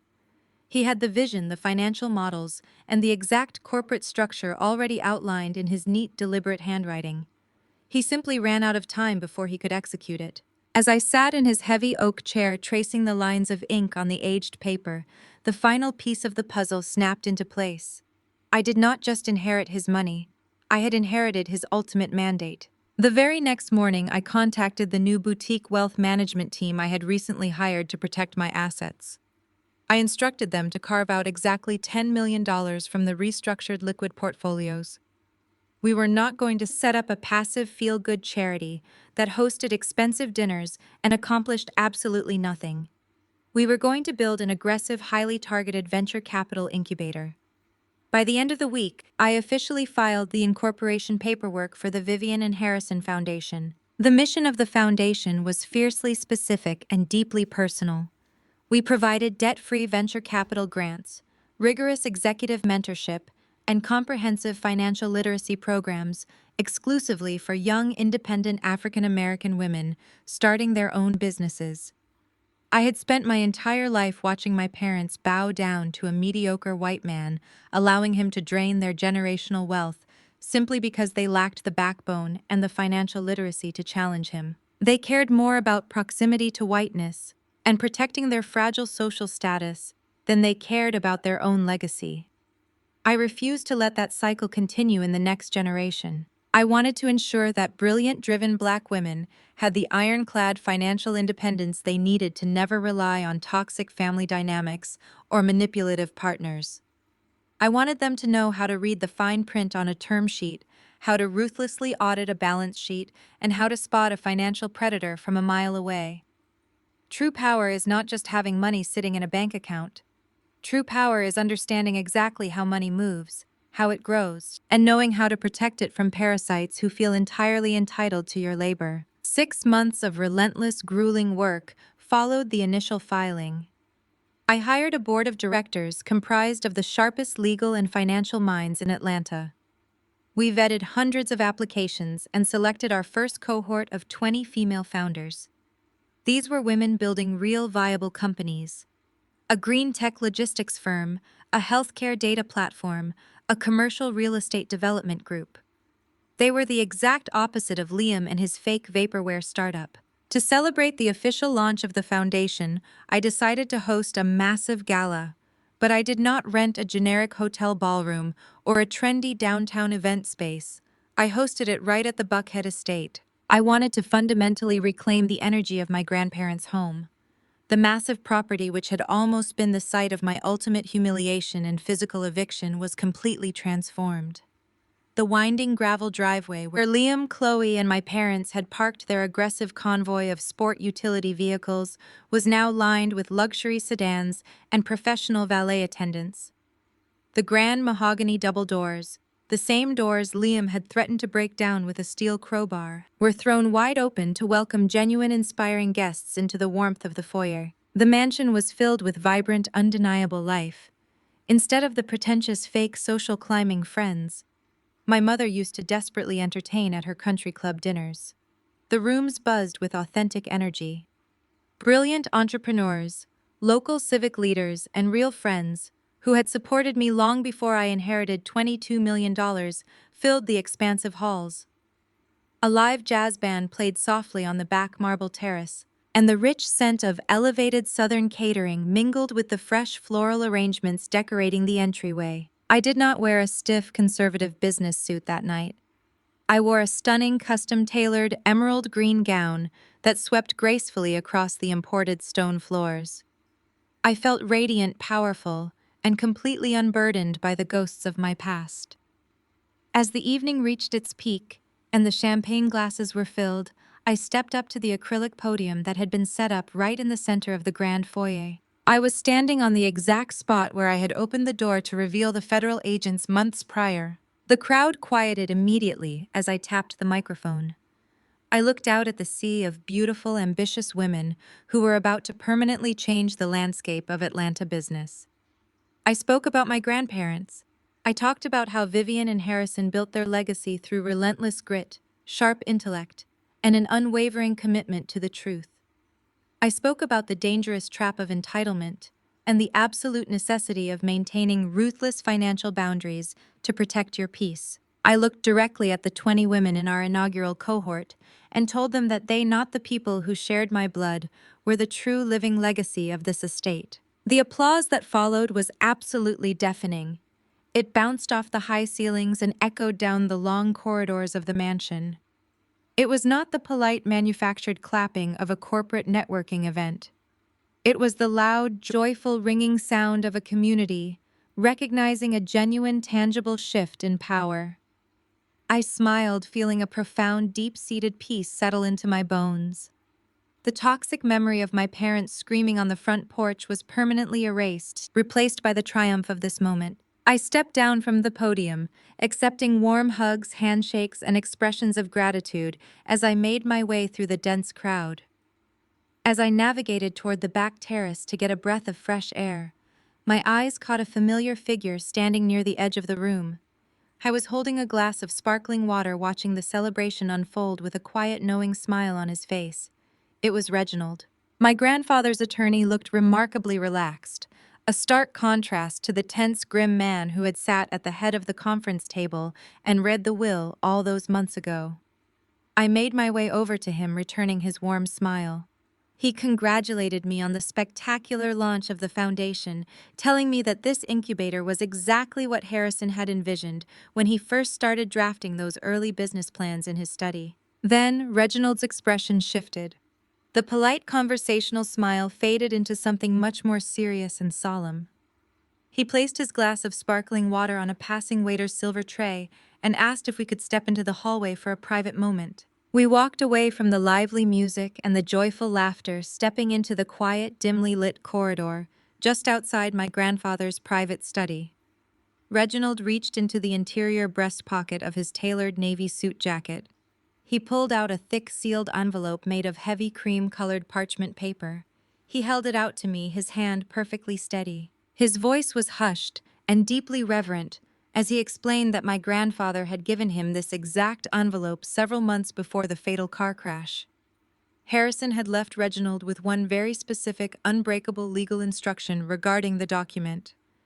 The attorney was strictly ordered to hold on to the letter in a secure vault and hand it to me only after the estate was fully secured, the foundation was officially launched, and the dust from the inevitable, ugly family war had completely settled. I stared down at the heavy cream-colored parchment resting in my hands. Reginald gave me a slow, respectful nod before quietly turning around and walking back toward the music and the joyful laughter of the gala. He left me completely alone in the shadowed corridor. The contrast between the vibrant celebration happening in the grand foyer and the absolute stillness of this hallway was profound.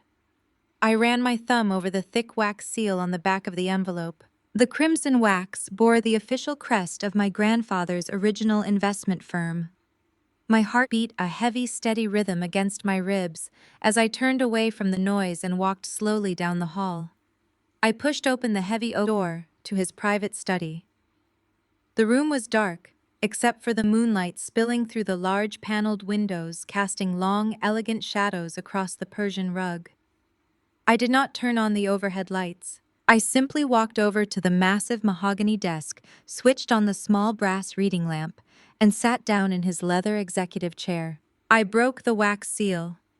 Inside was a single piece of thick stationery covered in his bold, unmistakable handwriting. The black ink was slightly faded, a testament to how long he had kept this secret, waiting for the exact right moment to deliver his final message. My dearest Kendra. The letter began. If Reginald has handed you this envelope, it means you have successfully weathered the storm I always knew was coming. It means you survived the fallout, and more importantly, it means you did exactly what I always knew you would do. You protected our legacy. I read the words carefully, my eyes scanning the page as my grandfather laid out the painful truth he had carried in absolute silence for years. He wrote extensively about my parents. He explained that he knew our family was rotting from the inside out long before the capital started mysteriously disappearing from his commercial accounts. He saw how my mother, Yvonne, valued superficial status over genuine substance, trading authentic connection for the shallow approval of her affluent country club peers.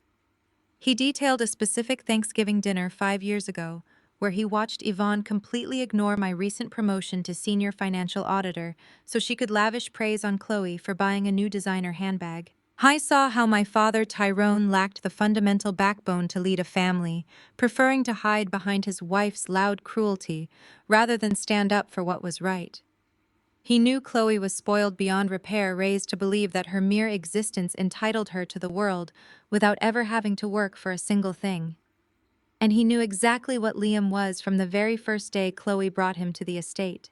My grandfather called Liam a parasite, a mediocre, arrogant man who saw our hard-earned black wealth as his personal playground, completely devoid of the talent or the grit required to build anything of his own. I explained why he never confronted them directly while he was alive.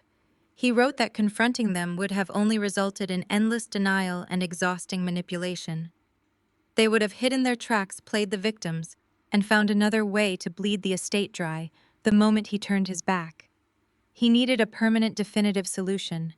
He needed someone who would not flinch when the time came to sever the infected branches from the family tree. The next paragraph was written with a heavy, deliberate pressure, as if he wanted the words to permanently brand themselves into my mind. I left it all to you, Kendra, he wrote. Not because you needed the money, but because you were the only one strong enough to hold the sword and cut the rot away. You have always been our true legacy. You inherited my analytical mind and your grandmother's fierce, unbreakable spirit. I knew they would attack you. I knew they would try to break you down and take what was yours by force. But I also knew you would never let them win. I knew you would build something magnificent from the ashes of their greed. I stopped reading. The air in the study suddenly felt incredibly thin. I read that specific sentence over and over again. You have always been our true legacy. For 35 years, I had been the designated family scapegoat. I had been the daughter who was never pretty enough, the sister who was constantly belittled, the woman who was thrown out into the freezing Atlanta rain and told she was dead to her own blood. I had spent decades quietly absorbing their insults, burying my pain under 80-hour work weeks and impressive professional achievements, just praying for a fraction of the validation they freely handed to my sister. I had conditioned myself to be an unfeeling machine, processing human emotions like sterile data points, locking away my grief so I could fight the brutal war they started on my front porch. But sitting in that leather chair holding the handwritten proof that the two people I respected most in this world truly saw me, valued me, and trusted me with everything they had built caused the heavy steel armor I had worn my entire life to completely shatter. For the first time since the devastating phone call announcing their fatal car crash, I finally allowed myself to cry. The tears did not come as a polite, silent weeping. They came as a profound physical release.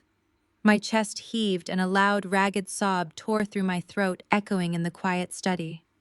I cried for the grandparents I missed so desperately. I cried for the little girl who just wanted her mother to love her without demanding perfection. But as the tears streamed down my face, ruining my flawless makeup and dropping onto the polished wood of the desk, the agonizing weight of my past completely dissolved. These were not tears of fresh grief or bitter anger. They were tears of profound, absolute vindication. They were tears of pure, unadulterated peace. The war was officially over. The rot was permanently cut away. I had walked through the fire they set for me and emerged completely unsinged, I sat there until the tears naturally stopped. I took a deep cleansing breath and wiped my face with the back of my hand. I carefully folded the heavy parchment paper, making sure the creases were perfectly aligned. I slipped the letter into the hidden pocket of my emerald gown, keeping his final words pressed close to my heart. I stood up from the heavy oak desk and walked over to the tall antique mirror hanging near the door. I smoothed the rich fabric of my dress, adjusted my posture, and looked directly at the woman staring back at me. She was not a victim. She was not an outcast. She was the matriarch of her own empire. I turned off the brass reading lamp, stepped out of the study, and walked back down the corridor. As I approached the grand foyer, the sound of lively jazz music and joyful conversation washed over me. I stepped back into the brilliant light of the gala, looking out at the incredible women I was currently funding. I watched them network and share ideas, building the exact future my grandfather had envisioned. I smiled, taking my rightful place at the center of the room, surrounded by a chosen family that celebrated my strength, instead of trying to destroy it. I was no longer fighting for a seat at the table because I owned the entire building. 6 months had passed since the launch of the Vivian and Harrison Foundation. The chaotic noise of my past had finally settled into a quiet, predictable peace. I was sitting in the back of my chauffeured car on a crisp Tuesday afternoon, navigating through the busy downtown Atlanta traffic. I was reviewing the final financial projections for three incredibly brilliant tech startups. All three companies were founded and led by young, independent African American women. One was revolutionizing maternal healthcare logistics to protect our communities. Another was building an encrypted financial literacy platform for marginalized youth. The third was completely disrupting the commercial real estate market to create affordable housing solutions. I was about to walk into a board meeting and officially approve their seed funding. I was about to hand them the exact tools they needed to build their own empires without ever having to compromise their dignity or rely on manipulative investors. My driver pulled up to a long red light at a busy intersection just on the edge of the city. I looked up from my tablet to rest my eyes for a moment. The neighborhood outside my tinted window was a stark contrast to the sprawling manicured estates of Buckhead.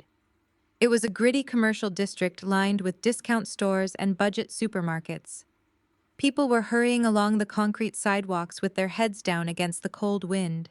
As I gazed out the window, my eyes locked onto two figures walking out of the sliding glass doors of a cheap discount grocery store. The breath caught in my throat for just a fraction of a second. It was Yvonne and Tyrone. My mother and father were right there, standing less than 20 feet away from my car. I watched them very closely, taking in the reality of their new lives. The transformation was absolutely staggering and deeply pathetic. Yvonne was not wearing her signature designer coats or her perfectly polished pearls. She was bundled in a cheap, ill-fitting jacket that looked thin and worn against the chill of the afternoon. Her posture, which used to be so impossibly rigid and dripping with country club arrogance, was completely slumped. She was carrying 3 heavy plastic grocery bags that were visibly cutting into her hands. She looked profoundly exhausted and aged beyond her years. She looked like a woman who had spent the last 6 months suffocating under the crushing weight of the poverty she had always mocked other people for experiencing. Tyrone was walking a few paces ahead of her. The quiet, enabling patriarch who used to stand in his tailored suits and pass silent judgment on my entire existence looked like a broken, defeated old man. He was not carrying a single bag. He was not opening the door for her or offering any comfort. His face was twisted into a bitter, resentful scowl. They stopped right on the edge of the sidewalk and started arguing. Even through the thick, soundproof glass of my car, I could see the viciousness in their body language. Yvonne was gesturing wildly with her heavy bags, pointing at the grocery receipt in her hand. She was likely screaming at him about their vanishing budget or his inability to find a job to support them. Tyrone threw his hands up in the air, turning his back on her and shouting something defensive in return. They were trapped in a miserable, toxic loop of their own creation, stripped of their stolen wealth and their golden child. They had nothing left but each other and the overwhelming resentment of their total failure. A year ago, seeing my parents in this condition would have triggered a massive trauma response. I would have felt a desperate, overwhelming urge to roll down the window and fix their problems. I would have felt that familiar, suffocating guilt, telling me that it was my responsibility as the eldest daughter to save them from their own terrible choices. I would have paid for their groceries, put them in a luxury hotel, and begged them to finally love me. But as I sat in the plush leather seat of my car, watching them tear each other apart over a grocery receipt, I searched my heart for that familiar pain. I searched for the anger. I searched for the bitterness and the hatred. I found absolutely nothing. There was no pain. There was no anger. There was no desire to see them suffer more. I realized in that exact moment that the opposite of love is not hate. The opposite of love is absolute profound indifference. They were not my parents anymore. They were just two unhappy strangers arguing on a street corner. They were ghosts from a past life that I no longer occupied. I had completely outgrown the need for their validation, and I had completely outgrown the need for their destruction. I looked down at the brilliant business proposals resting in my lap. I thought about the $22 million legacy my grandfather had trusted me to protect. I thought about the generations of African American women who had been told to carry the burdens of their families without complaint. I thought about how often we are expected to be the mules for everyone else's ambition while our own dreams are starved of resources. My grandfather had recognized that insidious pattern, and he had given me the sword to cut it down. He knew that true generational wealth was not just about passing down dollars, but about passing down the wisdom to protect those dollars from parasites. Yvonne and Tyrone were the parasites. They had been willing to sacrifice their own flesh and blood just to maintain a shallow proximity to whiteness through Liam and his fake startup. They traded their legacy for a country club membership and a fleeting sense of superiority, and now they were paying the ultimate price. The silence in the back of my car was a stark, beautiful contrast to the constant screaming and belittling I grew up with. It was the sound of absolute freedom, the sound of a life entirely under my own control. My parents had chosen their path. They had chosen to prioritize their fragile egos over the daughter who would have moved mountains for them. They had gambled their entire existence on a lie, and the universe had simply handed them the final bill. I did not reach for the button to roll down the window. I did not ask my driver to pull over to the curb. I did not need to step out of the car and gloat. I did not need to show them my tailored suit or my expensive vehicle to prove that I had won. Gloating is for people who are still trying to prove their worth to their abusers. I already knew my worth, and I did not need them to witness it. The traffic light turned green. I simply turned my head away from the window and looked back down at my tablet. The car accelerated smoothly, pulling away from the intersection and merging into the flow of the downtown traffic. I left Yvonne and Tyrone standing on the cold concrete sidewalk, arguing bitterly over cheap plastic bags. I left them in the rearview mirror, and I never looked back. The driver smoothly navigated the next turn, and the discount grocery store faded entirely from view. The physical distance, matching the emotional distance I had finally achieved. As we pulled up to the sleek glass building where my board meeting was waiting, I felt a profound surge of gratitude. Gratitude for the harsh lessons, gratitude for the rainstorm that forced me out of their house, and gratitude for the unshakable spirit my grandmother had passed down to me. If you are watching this, and you are currently suffocating under the weight of a toxic family, I need you to listen to me very carefully. Blood does not dictate loyalty. Sharing a last name does not give anyone the right to exploit your labor, drain your spirit, or treat you like a disposable asset. You never have to shrink yourself to fit into a family that only sees your value when they can use it to prop up their own fragile egos. It is terrifying to walk away from the people who are supposed to protect you. It is agonizing to realize that the unconditional love you desperately crave from them is a total illusion. But you must find the courage to pack your bags and step out into the rain. You are entirely capable of building your own table. You are capable of finding a chosen family that celebrates your strength instead of punishing you for it.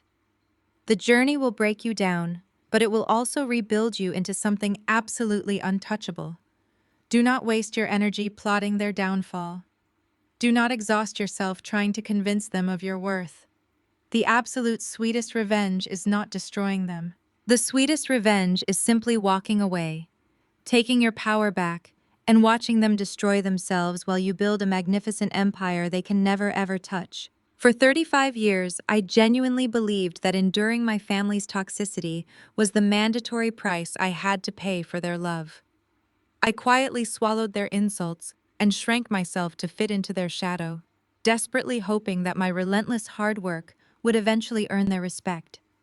But the harsh, undeniable reality I learned on that freezing driveway in Atlanta is that blood does not ever dictate loyalty. Sharing a last name does not give anyone the right to exploit your labor, drain your spirit, or treat you as a disposable asset to prop up their own fragile egos.